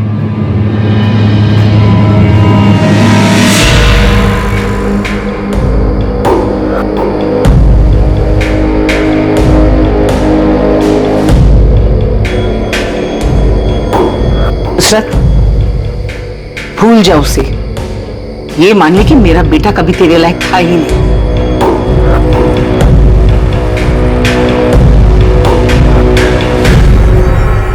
साहब, मेरा भाई असलम दिल का बहुत अच्छा है, उसने कभी किसी का बुरा नहीं चाहा, लेकिन शाहिद की दूसरी निकाह की बात सुनकर वो बहुत गुस्सा हुआ था। शायद इतने गुस्से में मैंने उसे पहले कभी नहीं देखा। आपा, मैं बता दे रहा हूँ, मैं उसे नहीं छोड़ूंगा। तूने मुझे फोन क्यों नहीं किया जब वो यहाँ आया था? और वो कहाँ गया, कुछ बोल के गया है? नहीं। शायद वापस से कानपुर गया होगा, वहां का पता है मेरे पास। अभी जाके मालूम करता हूँ और उसका ऐसा बुरा हाल करूंगा, उसको और उस बेगैरत लड़की दोनों को तुझे धोखा देने की ऐसी सजा दूंगा ना आपा, तू देख। असलम, ये क्या कह रहे हो तुम ऐसा कुछ नहीं करोगे। छोड़ आपा। असलम, वादा करूंगी तुम शाहिद को कुछ नहीं करोगे। असलम, मैंने अपने भाई को गुस्से में आपा खोते हुए पहले भी देखा है। शाहिद पे तो वो बहुत ज्यादा गुस्सा था, यहाँ तक कि उसे सबक सिखाने के लिए वो कानपुर भी गया था। सर, शाहिद के कॉल रिकॉर्ड्स और फोन लोकेशन स्कैन किए। 8 सितंबर के बाद से उसका फोन स्विच ऑफ आ रहा था, लेकिन अजीब बात यह है कि 12 सितंबर की सुबह उसका फोन फिर से स्विच ऑन किया गया, जिसकी फोन लोकेशन नोएडा की थी, और उसके बाद चंद मिनटों बाद ही उसका फोन फिर से स्विच ऑफ किया गया। उसके बाद से अभी भी ऑफ आ रहा है। अदिति का मर्डर हुआ था 11 सितंबर की रात को, तो मर्डर के बाद शाहिद का फोन क्यों ऑन हुआ होगा? तो कहीं प्रोफेसर विनीत का इशारा सही तो नहीं था? मतलब शाहिद और अदिति किसी मुसीबत में थे, शायद किसी की गिरफ्त में, जहां पर अदिति का मर्डर हुआ, और शाहिद किसी तरह से अपनी जान बचाकर भागा और उसने अपनी जान बचाने के लिए फोन ऑन किया होगा। लेकिन इसके पहले कि शाहिद कॉल करता वो पकड़ा गया, और इसकी वजह से उसका फोन अभी तक बंद आ रहा है। ये काम अदिति के ताऊ जगमोहन या फिर शाहिद के साले असलम का हो सकता है। एक बात समझ में नहीं आ रही है, अदिति और शाहिद कहीं भी जा सकते थे, लेकिन ये नोएडा ही क्यों है? क्या नोएडा में इनका कोई है? तो अदिति का तो पॉसिबल नहीं है, पर शायद शाहिद का कोई दोस्त या रिश्तेदार यहाँ नोएडा में रहता हो, जिसकी मदद से वो दोनों यहाँ पे आए। शाहिद के कॉल रिकॉर्ड से एक बार फिर से स्कैन करो, देखो फोन बंद होने से पहले उसने नोएडा के किसी नंबर पर बात की थी क्या? शाहिद का फोन ऑफ होने से पहले उसकी उस पूरे हफ्ते सिर्फ 5 नंबर पे बात हुई है, इन 5 नंबर पर। शायद इनमें से कोई नोएडा में रहता हो। अच्छा, शाहिद की लास्ट बात 443790 पर हुई है। मैंने इस नंबर के कॉल रिकॉर्ड्स मंगवाए। इस नंबर पर डायरेक्ट बात करो, शायद इसको पता हो कि शाहिद और अदिति के साथ क्या हुआ। हेलो, आप कौन? मैं असिस्टेंट सब इंस्पेक्टर सुधा अवस्थी बोल रही हूँ। जी जी मैडम, मैं मनोज गोयल बोल रहा हूँ। क्या आप नोएडा में रहते हैं? जी हाँ मैडम, मैं नोएडा में ही रहता हूँ। शाहिद बेग को जानते हो? जी हाँ मैडम, मैं जानता हूँ शाहिद बेग। शाहिद बेग गायब है। उसके फोन से जो 8 सितंबर को लास्ट कॉल किया गया था, वो आपके नंबर पे किया गया था। मयूरी बाग पुलिस स्टेशन आ जाइए, आपसे बात करें। अरे साहब, आप लोग ये क्या कह रहे हैं? मैंने कुछ नहीं किया है। असलम, छूट रही हमसे, समझा? हमें पता है कि तुझे अपने जीजा पर बहुत गुस्सा था, और तू अपने जीजा को और उसकी दूसरी पत्नी अदिति को सबक सिखाना चाहता था, और तुम दोनों के पीछे कानपुर भी गया था। हाँ साहब, मैं कानपुर गया था क्योंकि उस कमीने ने मेरी आपा को धोखा दिया था, लेकिन साहब जब मैं उसके घर पहुंचा तो वहां ताला लगा हुआ था। साहब मुझे वहां कोई नहीं मिला तो मैं रायबरेली वापस लौट आया। और साहब अगर मुझे वो शाहिद मिल भी जाता तो मैं उसे 2 हाथ मारकर छोड़ देता, उसकी जान थोड़ी ना लेता। आखिर मेरी आपा का पति है वो, उसको मारकर मैं अपनी आपा को बेवा नहीं कर सकता था साहब। मैं तो सिर्फ उसे सबक सिखाने के लिए, डराने धमकाने के लिए गया था, ताकि वो उस लड़की को छोड़कर मेरी आपा के पास वापस आ जाए। मान लिया कि तू अपनी बहन के पति को नहीं मार सकता था, पर तू अपनी बहन के सौतन को मार के अपनी बहन के घर को दोबारा तो बसा सकता था ना? साहब मैंने किसी को नहीं मारा है साहब। अच्छा, तो तू 10 से 12 सितंबर के बीच नोएडा में नहीं था? नहीं साहब, मैं यही रायबरेली था, बस कानपुर गया था और वहां से आने के बाद कहीं नहीं गया। तेरे कॉल रिकॉर्ड्स मंगवाए हमने, समझा? अगर पता चला ना कि तूने झूठ बोला हमसे, तो कानपुर तो क्या, तो इस थाने के बाहर 4 कदम चलने लायक नहीं बचेगा, समझा? पुलिस अलग अलग दिशाओं में हाथ पैर मार रही थी, लेकिन इस केस की तहकीकात ने अब तक कोई दिशा नहीं पकड़ी थी। किसी भी संदिग्ध के खिलाफ कोई पुख्ता सबूत नहीं मिल रहा था और दूसरी तरफ शाहिद के बारे में भी कोई खबर नहीं मिल पाई थी। लेकिन अब जो खबर सामने आने वाली थी उससे इस केस का रुख बदलने वाला था।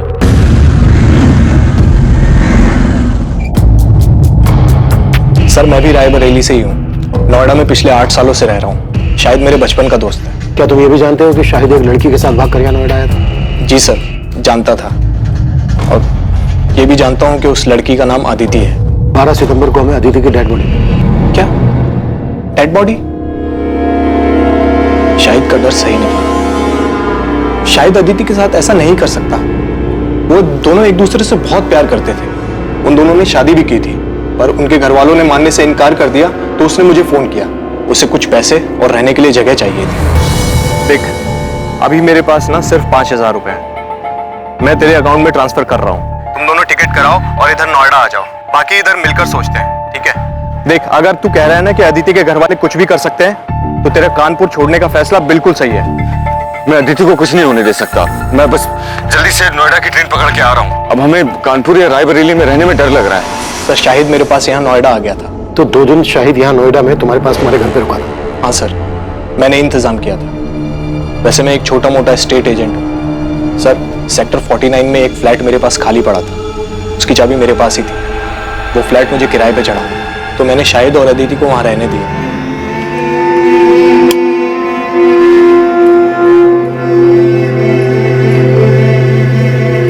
भाई घर ज्यादा बड़ा तो नहीं है, लेकिन तुम लोग अपनी गृहस्थी बसा सकते।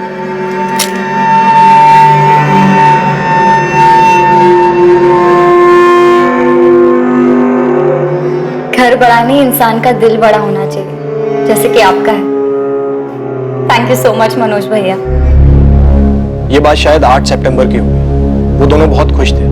मैं चाबी देके वहां से निकल गया और शाहिद ने मुझे बताया था कि वो अपना फोन ऑफ रखेगा, तो मेरी इस बीच उससे कोई बात नहीं हुई। 2 दिन बाद 10 तारीख को जब मुझे वक्त मिला तो मैं उनका हाल चाल लेने के लिए वहां पहुंचा।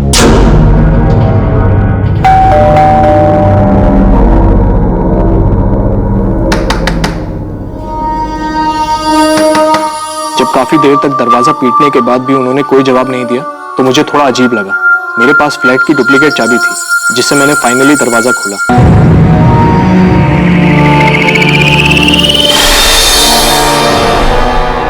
लेकिन अंदर का नजारा देखकर मैं हैरान रह गया। पूरा घर बिखरा पड़ा था। शाहिद, अदिति! मैंने अंदर जाकर भी देखा, लेकिन दोनों अदिति और शाहिद वहां नहीं थे। सर, मैंने शाहिद का फोन भी ट्राई किया था, लेकिन वो बंद था। मुझे समझ नहीं आ रहा था कि वहां हुआ क्या था। तुम्हें अपने दोस्त की इतनी चिंता थी तो फिर पुलिस को फोन क्यों नहीं किया? घर इतनी बुरी तरह से तहस नहस था, तो तुम्हें लगा नहीं कि कोई बड़ी बात हो सकती है? वो दोनों किसी मुसीबत में हो सकते हैं। सर, मैं डर गया था घर को उस हालत में देखकर। और फिर अगर घर के मकान मालिक को ये बात पता चल जाती कि मैंने ऐसे ही ये घर किसी को दे दिया, तो मैं बहुत प्रॉब्लम में फंस जाता सर। इसलिए 2 दिन तक मैंने किसी को कुछ नहीं कहा। फिर मुझसे रहा नहीं गया सर। मैं पुलिस के पास आने ही वाला था कि शाहिद का फोन मुझे आया। 2 दिन बाद, यानी कि 12 तारीख को। लेकिन अदिति का मर्डर तो 11 तारीख की रात को हुआ था। और शाहिद का फोन तो बंद था। इनफैक्ट 12 सितंबर की सुबह को कुछ सेकंड के लिए उसने अपना फोन ऑन किया था, लेकिन उस बीच उसने कोई कॉल नहीं किया। हाँ मैम, उसने अपने मोबाइल से नहीं, किसी अनजान नंबर से कॉल किया था। मनोज, वो लोग अदिति को उठा के ले गए। अरे कौन ले गया, कहाँ ले गया? उस दिन घर में हुआ क्या था शाहिद? मैं उसको प्रॉमिस किया था मैं उसे कुछ नहीं होने दूंगा, लेकिन मैं उसको नहीं बचा पाया मनोज। नहीं बचा पाया मतलब? क्या हुआ अदिति को? तुम दोनों ठीक तो हो ना? मुझे उसके बगैर नहीं जीना मनोज। कोई मतलब नहीं है जीने का उसके बगैर।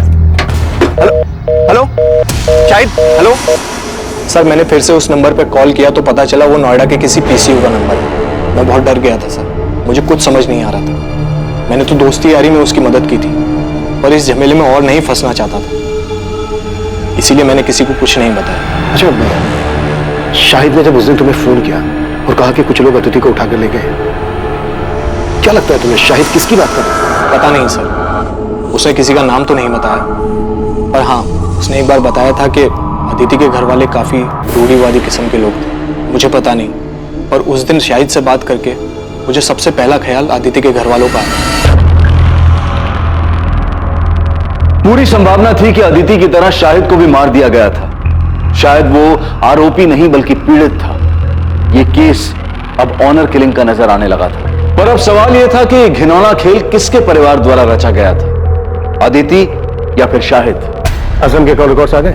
नहीं सर, अभी तक नहीं आए, पर हमारी नजर 24 घंटे उस पर है। सर, मनोज को जिस पीछे से कॉल आया था वहां कोई सीसीटीवी नहीं है। दुकानदार को भी कॉलर का चेहरा याद नहीं है। हमने उसे शाहिद की फोटो भी दिखाई, पर वो पहचान नहीं पाया। मनोज की बात से तो ये ऑनर किलिंग का ही केस लग रहा है। एक काम करो, अदिति के ताऊ जगमोहन और पिता सुभाष, इन दोनों को भी कॉल रिकॉर्ड्स निकालो। हो सकता है इन दोनों ने ये काम किया हो और पूरे चांसेस है कि इस केस में सुपारी दी गई हो।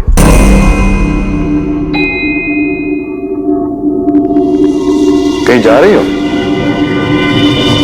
हाँ, वो थोड़ा बाजार जा रही थी, सामान लाना था। अरे तो ड्राइवर को बोल देती, वो लेके आता। अरे नहीं, यही पास के बाजार ही जा रही हूँ, पैदल चली जाऊंगी, इसी बहाने थोड़ा चलना हो जाएगा। चलती हूँ।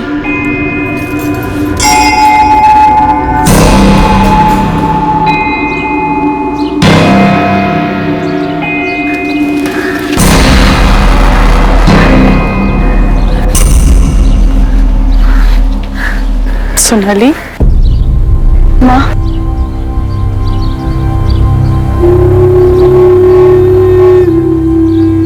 सोनाली, तुझे ये जगह याद है? तुझे और अदिति को ये जगह बहुत पसंद थी। तू तो दूसरे बच्चों के साथ खेलती थी, लेकिन अदिति चुपचाप एक जगह बैठकर किताब पढ़ा करती थी। मैंने जो किया उसके लिए अब तक नाराज हो आप मुझसे, या आप पापा से डरती हैं कि उन्हें पता चल गया तो बवाल मचा देंगे? सोनाली, ये सब इतना आसान नहीं है। हम जिस समाज में रहते हैं, बस इसी समाज की वजह से आज तुम्हारी दोनों बेटियां तुमसे अलग हैं, और पापा की इस रूढ़िवादी सोच की वजह से ना आज अपनी एक बेटी को हमेशा हमेशा के लिए खो चुकी हैं आप। घर में अगर कम से कम आपने अदिति को समझने की कोशिश की होती ना, तो इस तरह घर से भागी नहीं होती। शायद उसके अकेलेपन का सहारा इसीलिए बन पाया क्योंकि हम लोग, उसका परिवार उसको समझ ही नहीं पाए, और इन्हीं सभी बंदिशों की वजह से उसने ये बगावत की थी। लेकिन इस बगावत का क्या फायदा? आखिर सजा तो उसे ही भुगतनी पड़ी ना। इसका मतलब अदिति की मौत उसकी बगावत की सजा थी।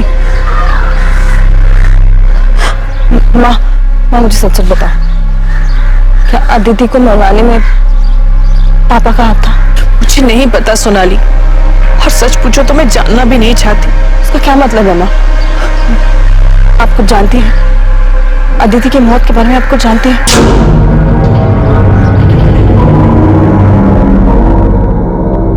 सुभाष, संभालो अपने आप को। अरे जिसने एक पल में बिना सोचे हम सब को पराया बना दिया, अपने नाम और परिवार की इज्जत के बारे में तक नहीं सोचा, उसके बारे में भूल जाना ही अच्छा है। भैया, आप जिसकी बात कर रहे हो वो मेरी बेटी है। सुभाष, अदिति मेरी भी बेटी थी। मेरे लिए भी ये सब करना आसान नहीं है, लेकिन अपने परिवार और प्रतिष्ठा बनाए रखने के लिए हमने जो फैसला लिया है वो बिल्कुल सही है।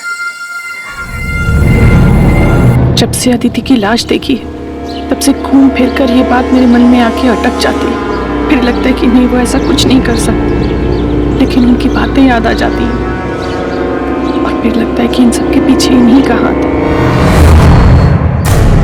हाँ, ये सच है कि 3 साल पहले जब सोनाली घर से भाग गई तो मैंने कुछ लोगों को पैसे दिए, उन्हें सोनाली के पीछे भेजा था, लेकिन उसे मारने के लिए नहीं, बल्कि उसे वापस घर लाने के लिए। बाप हूं मैं उसका, कसाई नहीं हूं। इससे पहले कि वो भानु से शादी कर ले, मैं एक आखिरी कोशिश करना चाहता हूं। पहली बार सोनाली आपके हाथ से बच के निकल गई, आप कुछ नहीं कर पाए, लेकिन इस बार अदिति के वक्त आप कोई चांस नहीं लेना चाहते होंगे। वैसे भी अदिति आपकी सगी बेटी तो थी नहीं। जब अदिति और शाहिद आपके पास आशीर्वाद लेने आए होंगे तो आपका खून तो खोला ही होगा। मैं अदिति पर गुस्सा नहीं था, उसकी नादानी पर हैरान था। बुरा तो इस बात का लग रहा था कि मैं अपनी बेटी को समझ ही नहीं पाया। शायद इसीलिए उसने मुझसे बिना पूछे इतना बड़ा कदम उठाया, इतनी बड़ी गलती कर दी। तो मतलब आप ये मानते हैं कि अदिति ने जो किया वो गलत था? हाँ बिल्कुल गलत था, और आज जो उसकी हालत हुई है वो उसी गलती का नतीजा है। तो आप ये मानते हैं जगमोहन जी कि अदिति की मौत उसकी गलती की वजह से हुई? तो जाहिर सी बात है इस बात पर आपको खुशी हुई हो।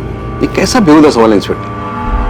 अदिति मेरी भी बच्ची थी, मुझे जिंदगी भर उसे खोने का दुख रहेगा। और पछतावा?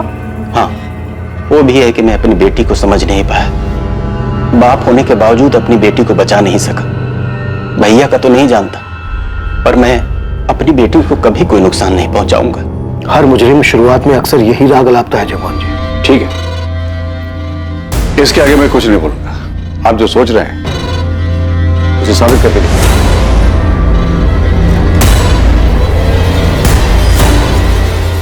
पॉसिबल है अदिति के ताऊ जगमोहन ने ही अदिति और शाहिद दोनों की सुपारी दी। बड़े लोग हैं सर, इतना तो पक्का है कि खुद के हाथ गंदे नहीं किए होंगे।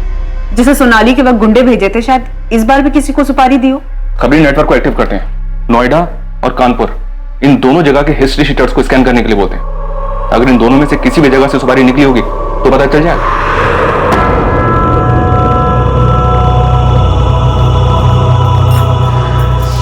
नुसरत बेटा, मैं समझती हूँ जो कुछ भी हुआ उसके बावजूद शाहिद तुम्हारा शौहर है, तुम्हें उसकी याद तो आती होगी, लेकिन जो गलती शाहिद ने की ना वो माफी के लायक नहीं थी। मैंने वही किया जो मुझे सही लगा। यही तो मुश्किल है ना अम्मी, आप सबने वही किया जो आप सबको सही लगा। आपको सही लगा तो आपने शाहिद की मर्जी के बगैर उनका निकाह हमसे करवा दिया। शाहिद को सही लगा तो उन्होंने मुझे बिना बताए अपना जीवन साथी चुना। आपको सही लगा तो आपने उनको घर से निकाल दिया। असलम को सही लगा तो उन्होंने, इन सब में मैंने तो अपना सब कुछ खो दिया ना। ना आज मेरे पास शौहर है, ना आज मेरे पास औलाद है। अरे मुझे तो ये तक भी नहीं पता कि शायद जिंदा है या नहीं। अम्मी, अगर आज तक आप सब कुछ सही करती आई तो मेरे साथ गलत कैसे हो गया? कुछ समझ में नहीं आ रहा है। इतने सारे सस्पेक्ट्स हैं पर किसी के खिलाफ भी कोई पुख्ता सबूत नहीं मिल रहा है। सर, अदिति के ताऊ जगमोहन रावत, पिता सुभाष रावत और प्रोफेसर विनीत अग्रवाल, इन सबके कॉल रिकॉर्ड स्कैन किए, सब क्लियर है सर। पर ये असलम के कॉल रिकॉर्ड में से गड़बड़ दिखाई दे रहा है। 10 और 11 सितंबर को इसका फोन स्विच ऑफ था। उसे अदिति और शाहिद के नोएडा जाने के बारे में खबर मिल गई होगी। उसने इन दोनों का पीछा किया होगा और मौका देखते ही मर्डर कर दिया होगा, और इस दौरान जानबूझकर अपना मोबाइल फोन बंद रखा होगा ताकि उसकी लोकेशन किसी को पता न चल पाए। तो शाहिद का दोस्त मनोज गोयल, जिसने शाहिद और अदिति को लास्ट टाइम देखा था, वो भी रायबरेली से है। तो शायद मनोज भी असलम को जानता हो, उसे आइडिया हो कि असलम नोएडा आया था या नहीं। बात करो मनोज। और मैं असलम को उठाता हूँ सर। पता नहीं क्यों मुझे ऐसा लग रहा है कि हम कोई लिंक मिस कर रहे हैं। कुछ तो है जो सही नहीं बैठ रहा है कि अदिति का कातिल खेल खेल रहा है हमारे साथ। है हिम्मत मुझ में पर उम्मीद थोड़ी कम, कर दे दो तुम साथ तो साथ उड़ जाएं हम। Very nice, it's actually very nice. एक काम करना, अपने इस असाइनमेंट का एंड तुम इसी पोएम से करना। इनफैक्ट तुम ये पोएम पूरी क्लास के सामने सुनाओगे। नहीं सर, अब आपके सामने बोल लिया पर सबके सामने नहीं बोल पाऊंगी। अरे क्या हुआ, जैसे मेरे सामने बोला वैसे सबके सामने बोलना। डोंट गेट स्कैर्ड, मैं हूं ना। आपकी बात अलग है सर, आप शायद ऐसे इकलौते इंसान हैं जिसके सामने मैं ऐसे पोयम सुना पाई, क्योंकि मैं आपके साथ बहुत कंफर्टेबल फील करती हूँ। झूठ झूठ बोला था तुमने। मैं इकलौता नहीं था, कोई और भी था।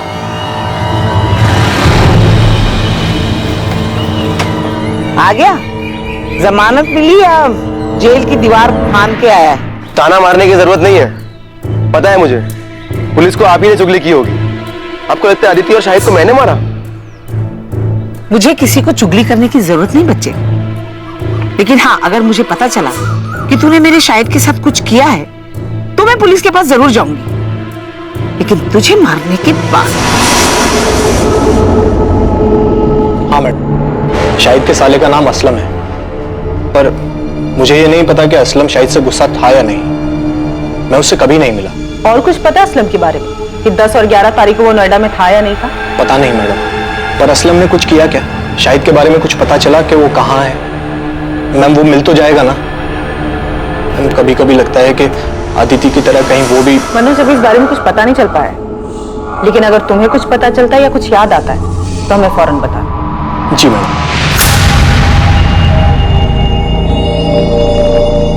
ये क्या तमाशा लगा रखा है आप लोगों ने? जब देखो उठा ले आते हैं। सब समझता हूं मैं, आप लोग को कोई मिल नहीं रहा है इसलिए बार बार मुझे बलि का बकरा बना रहे हैं। गरीब आदमी उसने मेरा फायदा देख असलम, ये नौटंकी ना नेताओं के लिए छोड़ते। इस बार पुलिस का डंडा चालू हुआ ना तो फिर रुकना मुश्किल है, सोच ले। कॉल रिकॉर्ड्स के हिसाब से 10 और 11 सितंबर को तेरा फोन बंद था। फोन क्यों बंद था तेरा? कहा था 2 दिन? यहाँ नोएडा शाहिद के पीछे आया था ना तू? नहीं सर, दोनों दिन मैं अपने घर पर ही था।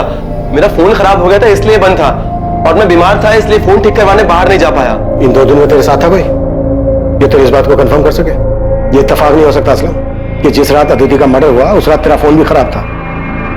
बल्कि सच ये है कि फोन तूने जानबूझ के बंद रखा था ताकि ये पता ना चल सके कि तू इधर नोएडा में था। बच गया तू असलम? बेहतर तेरे लिए यही है जो भी सच है वो गलत है, नहीं तो ऐसा बीमार करेंगे कि जिंदगी में कभी ठीक नहीं हो पाएगा। सोच ले। असलम को बुरी तरह से तोड़ा, लेकिन अभी वो वही रट लगाया हुआ है कि 10 और 11 सितंबर को रायबरेली में ही था। इस बात के कोई सबूत नहीं है और ना ही उसकी बहन को इसके बारे में कुछ पता है ठीक से। सर, अदिति के मर्डर में असलम के हाथ होने के पूरे चांसेस हैं, लेकिन असलम के खिलाफ अभी सारे सबूत सर्कमस्टेंशियल है। सबूत करने के लिए हमारे पास कुछ सॉलिड होना चाहिए। साहब मैं देता हूँ ना सॉलिड खबर। कल शाम को मैं नोएडा हाईवे के ढाबे पे बैठा हुआ था। उस वक्त वो अपना हिस्ट्री सीटर है ना मोंटी, वो भी वहां पर आया हुआ था। अब क्या बताऊं दोस्त, आजकल लोगों को जुर्म की कदर ही नहीं है। कल पूरे नोएडा में रेड गिर गया, इसलिए ना मैंने अब बाहर का काम उठाना शुरू कर दिया। अभी कानपुर का काम उठाया था। बड़ा काम था क्या मोंटी भाई? अबे जबरदस्त काम था, एकदम जासूस टाइप का। पेमेंट सुनेगा ना तो साला दब के ही मर जाएगा। एक हिंदू मुस्लिम जोड़े को ढूंढने का काम था। सालों ने भाग के शादी की थी। तो काम हो गया था? अबे मोंटी शैम्पू कोई काम ले वो होना, ऐसा होएगा कभी? उठा लो मोंटी को। अब ये मोंटी बताएगा कि इसने कैसे किया और किसके कहने पर किया। चल बोल, वो हिंदू मुस्लिम जोड़ा कौन है और उनका पता लगाने के लिए तुझे कैसे भेजा था? बोल। बाल नहीं साहब, सब बाल छोड़ दो साहब, प्लीज बाल छोड़ दो। आजकल फैशन में है ना, बिना बाल वाले हीरो की फिल्में ज्यादा हिट हो रही। चल बेटा तुझे डायरेक्ट हीरो बनाते हैं। यादव जरा कैंची तो लेकर। सब बाल नहीं साहब, तब बताता हूँ मैं बताता हूँ। तब लड़की का नाम अदिति रावत और लड़के का नाम शाहिद बेग था। उनको ढूंढने का काम मिला था साहब। मैंने यूपी, दिल्ली, नोएडा हर जगह अपने लड़के घुमाए, लेकिन साहब उनका कुछ नहीं पता चल पाया साहब। अबे ओए, नौटंकी बंद कर, समझा?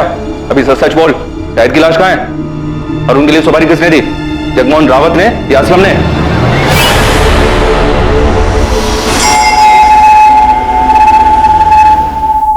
देखिए, बात को घुमाइए मत, सीधे सीधे बोलिए कि आपको लगता है मैंने अदिति को मारा है और आप मुझे गिरफ्तार करने आए। हम आपको नहीं, आपके भाई को गिरफ्तार करने आए।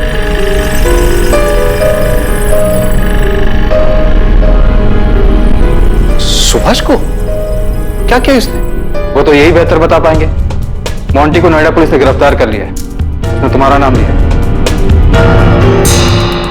साहब 10 सितंबर को सुभाष रावत ने मुझे फोन किया था साहब। डन साहब, काम हो जाएगा, दोनों को ढूंढ लूंगा मैं। मेरे आदमी हर जगह काम होती, मैं आपको बता दूंगा। उसके आगे क्या करना है साहब, आप ये बताइए मुझे। उसके बाद क्या करना है मिलने के बाद बताऊंगा। उनके मिलते ही मुझे फोन करना, तुरंत। आपको देखकर ऐसा लगा नहीं कि आप इतने पहुंचे हुए निकलेंगे। एक हिस्ट्री शीटर से कांटेक्ट करके आपने उसे सुपारी भी दे दी। मैंने मोंटी को सुपारी अदिति को बचाने के लिए दी थी, उसे मारने के लिए नहीं। भैया बहुत गुस्से में थे और मुझे डर था कि कहीं वो उस गुस्से में अदिति को कोई नुकसान न पहुंचा दे। बेवकूफ समझ रहे हैं आप। देखिए, जो भी सच है बता दीजिए। सच उगलवाने के लिए हमें हमारे तरीके आजमाने पर मजबूर मत कीजिए। मैं सच बोल रहा हूं सर, आप मोंटी से पूछ लीजिए। क्या मैंने एक बार भी उसे अदिति या शाहिद को मारने के लिए कहा था? नहीं, मैंने उसे उन दोनों को ढूंढने के लिए कहा था। इसके बाद की प्लानिंग मैं पहले ही कर चुका था। मैं उन्हें सबसे छुपाकर चेन्नई भेजने वाला था, अपने दोस्त वेंकटेश मूर्ति के पास। वो मेरा कॉलेज का फ्रेंड है और मैं उसे अच्छी तरह से जानता हूं, मुझे उस पर भरोसा था, इसलिए मैंने सारी बातें उसे पहले ही बता दी थी। लेकिन इससे पहले कि मोंटी अदिति का पता लगा पाता, हमें अदिति की लाश मिलने के बारे में पता चला। अगर आपको फिर भी यकीन नहीं है तो आप वेंकटेश से पूछ लीजिए, उसका नंबर है मेरे पास। अदिति का मर्डर 11 तारीख को और 12 तारीख को शाहिद ने अपने दोस्त को फोन किया था कि कुछ लोग अदिति को उठाकर ले गए। मनोज, वो लोग अदिति को उठा के ले गए। आपको क्या लगता है शाहिद का दोस्त आपके भाई जगमोहन की बात कर रहा था? मुझे अंदाजा ही नहीं था कि मेरा अपना भाई मेरे बारे में इतनी घटिया सोच रखता है। ज्योति, तुम्हें भी ऐसा ही लगता है? ओह, तो आज मेरे समझ में आया कि मेरा परिवार मेरे बारे में क्या जानता है, क्या समझता है। क्योंकि आपने कभी किसी को समझने का मौका ही नहीं दिया ना। सुभाष, मैंने हर फैसले में तू मेरे साथ खड़ा था।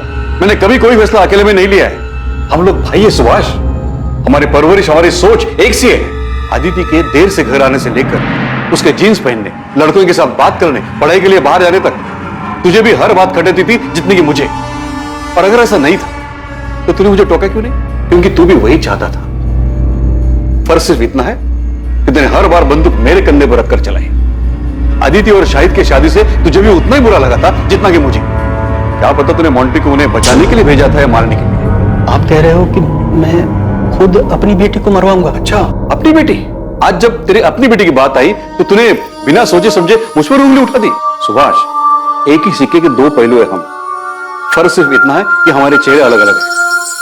तूने मुखौटा पहन रखा है और मेरा सच सबके सामने।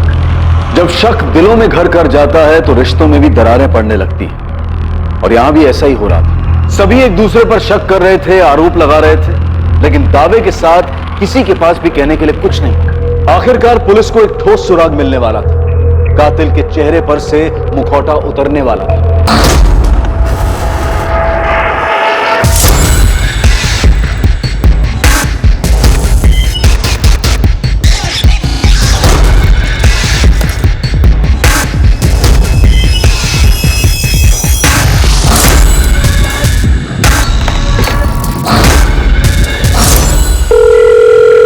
हेलो, एक टेम्पो का नंबर भेज रही हूँ, उसके ओनर की डिटेल चाहिए मुझे तुरंत।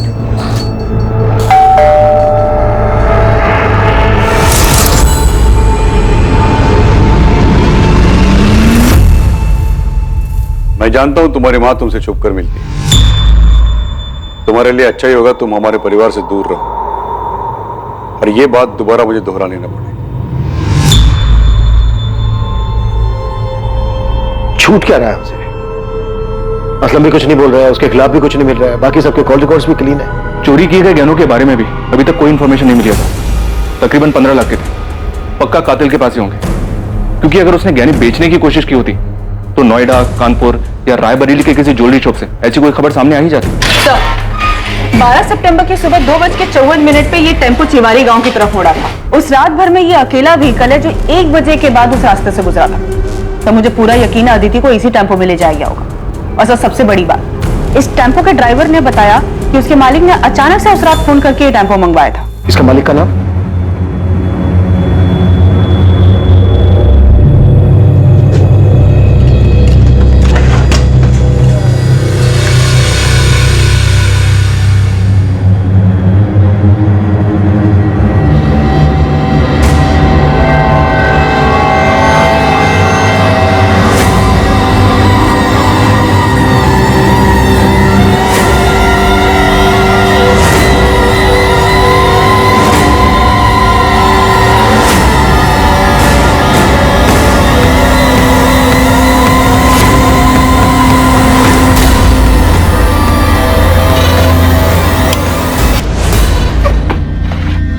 अरे अरे अरे अरे, दुल्हन क्यों बन रहा है? एक बार तेरी शक्ल तो देखने दे ठीक से। अड़ा तो तू है, ससुराल से बुलावा है तेरी, वहां चलकर चाहे जितनी मर्जी शर्मा लेना। चलो सर, सर ये अदिति की ज्वेलरी लग रही है। साहब मैंने कुछ नहीं किया साहब। अबे चुप, वो टेम्पो मिल गया हमें जिसमें तू अदिति की लाश को लेकर गया था जंगल में। अभी सीधी तरह से ये बोल, शाहिद की लाश को कहां ठिकाने लगाया तूने? रुक, कौन है तू? रुक जा।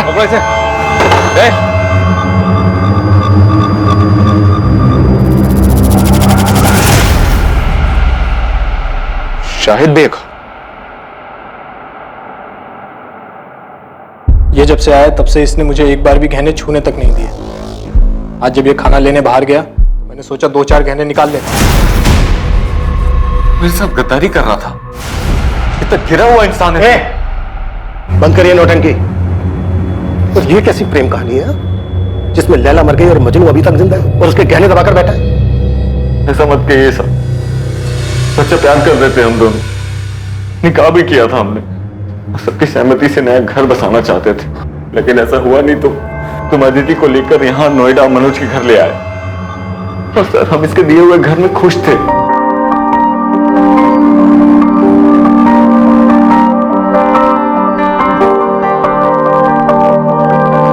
खुश तो हो ना तुम? मैं बहुत खुश हूँ। हम दोनों साथ हैं, यही काफी है। क्या बन रहा है भाई खाने में?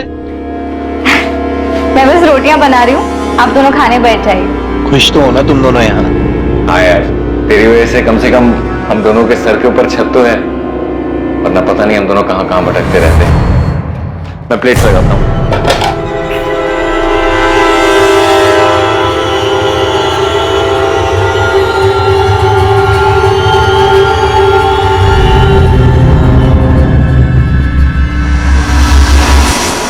शाहिद ने मुझे कई महीने पहले अदिति की फोटो भेजी थी, मुझे वो तभी से अच्छी लगने लगी थी। और जब मैंने अदिति को सामने से देखा तो मेरा दिमाग घूम गया। मुझे हर जगह हर वक्त वही दिखाई देती थी। बस एक बार उसे पूरी तरह से पाना चाहता था। उसे सामने से देखकर बहुत बेचैन हो गया था मैं।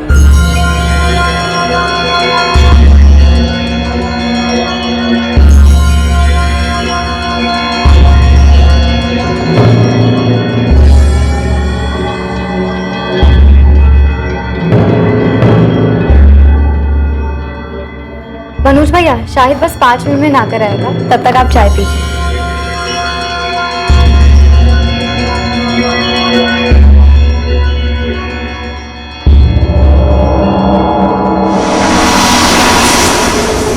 अब इस कमीने के मन में क्या चल रहा था मुझे जरा भी अंदाजा नहीं था। फिर आगे मैं अदिति से अकेले में मिलना चाहता था, उसे एक बार छूना चाहता था। इसीलिए मैंने एक नौकरी के इंटरव्यू के बहाने इसे घर से दूर भेज दिया और खुद अदिति के पास चला गया।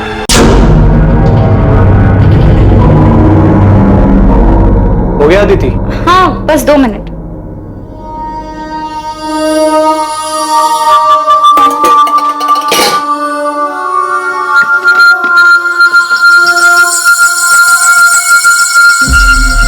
भैया आप वहां जाकर बैठिए ना, मैं चाय लाती हूँ। भैया क्यों बोल रही हो यार? नहीं, मैं तुम्हारा भैया हूँ ना तुम मेरी भाभी। आप तो शाहिद भी नहीं है। ये क्या कर रहे हैं आप? वही जो शाहिद करता है। दूर रहिए, पागल तो नहीं हो गए? देखिए, आप मुझसे दूर रहिए वरना ठीक नहीं होगा। शादीशुदा शाहिद में ऐसा क्या है जो मुझ में नहीं है? साहब तब तक भी मुझे नहीं मालूम था कि इसके दिमाग में क्या चल रहा है, लेकिन उस दिन जब मैं घर वापस आया तब मुझे पता चला कि कितना बड़ा कमीना है ये। अदिति, अदिति, अदिति! ये क्या किया तूने?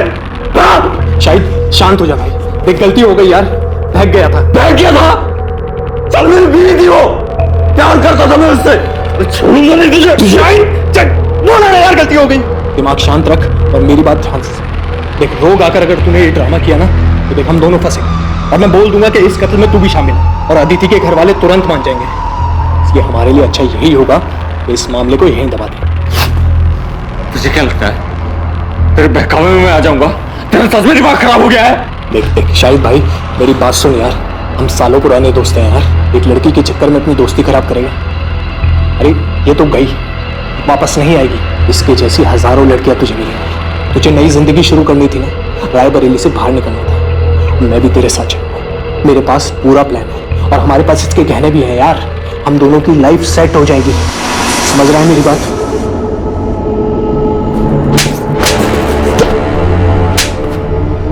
जिस लड़की ने तेरे लिए अपना घर छोड़ा, परिवार छोड़ा, ऐशो आराम छोड़ा, कुछ नहीं देखा तेरे सामने, उस लड़की की मौत से तू 5 मिनट में उम्र गया। ये प्यार था तेरा अदिति के लिए? क्या करता सर मैं? आप ही बताइए। अदिति तो मर गई थी, वापस नहीं आने वाली। इसलिए मनोज जैसा कहता रहा मैं वो करता रहा।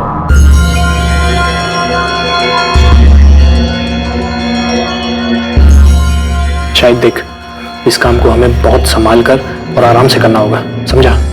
इसकी लाश को ना इसमें डालकर ले जाएंगे। लेकिन अभी नहीं, देर रात को मैं टेम्पो का जुगाड़ करता हूँ। मेरी दुकान में एक आदमी काम करता है जिसके पास पुराना टेम्पो है। अदिति की लाश को ठिकाने लगाने के बाद तू अपना फोन ऑफ कर देना और फिर 2 दिन बाद अपना फोन ऑन करना, सिर्फ कुछ सेकंड के लिए। और फिर अदिति की लाश को हम जंगल में फेंककर घर वापस आ गए। साले तू अदिति से प्यार करता था, 5 मिनट में उसके कातिल के प्लान में शामिल हो गया ताकि तू अदिति के पैसों से एक सुकून भरी जिंदगी शुरू कर सके। मैं इसके बहकावे में आ गया था। मैं सच कह रहा हूँ, उसकी मौत का मुझे अभी भी बहुत अफसोस है। मैंने अपनी पूरी जिंदगी में तेरे जैसा स्वार्थी आदमी नहीं देखा। क्या नहीं था तेरे पास? क्या नहीं था तेरे पास? एक समझदार बीवी थी, बेहद प्यार करने वाली अदिति थी, लेकिन सच ये है कि तू इनमें से किसी के लायक नहीं था।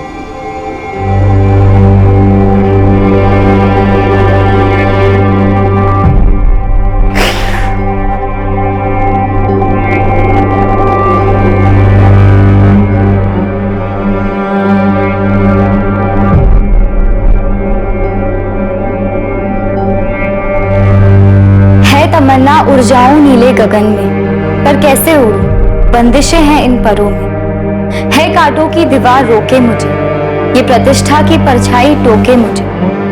है अरमा छू लूं सितारों को, तोड़ दूं इन बंदिशों इन दीवारों को। है हिम्मत मुझ में पर उम्मीद थोड़ी कम है, कर दे दो तुम साथ तो साथ उड़ जाएं। झूठ का पर्दाफाश अक्सर इंसानी मंसूबों का भद्दा चेहरा सामने ले आता है। मुखौटा उतरते ही सच्चाई अपने आप सामने आ जाती है और इंसान की स्वार्थी, घिनौनी और लालची मंशाओं पर रोशनी पड़ जाती है। लेकिन इससे ज्यादा खौफनाक हकीकत इंसान के अंदर छुपा हुआ अंधकार है, जिससे वो खुद भी वाकिफ नहीं होता और जिसका आभास उसे जिंदगी की मुसीबतों के साथ जूझते हुए ही होता है। शायद भी अपने भीतर छुपे अपने इस खतरनाक रूप को शायद नहीं पहचानता था। उसने स्वार्थी होकर सिर्फ अपने बारे में सोचा, लेकिन मुसीबत के वक्त उसकी स्वार्थी फितरत की वजह से उसका मुखौटा उतर गया और उसके पीछे छुपा असल, घिनौना और भयानक चेहरा सामने आ गया। अब मैं अनूप सोनी आपसे विदा लेता हूं, फिर मुलाकात होगी एक और नए केस के साथ। देखते रहें क्राइम पेट्रोल सतर्क, सोमवार से शुक्रवार रात 10:30 बजे। और याद रखें, क्राइम और आपके बीच में सिर्फ इतना फर्क है कि आप कितने सतर्क हैं। सतर्क रहें, सुरक्षित रहें। जय हिंद। इस तरह के और भी एपिसोड देखने के लिए हमारे चैनल को सब्सक्राइब करें और बेल आइकन दबाना ना भूलें।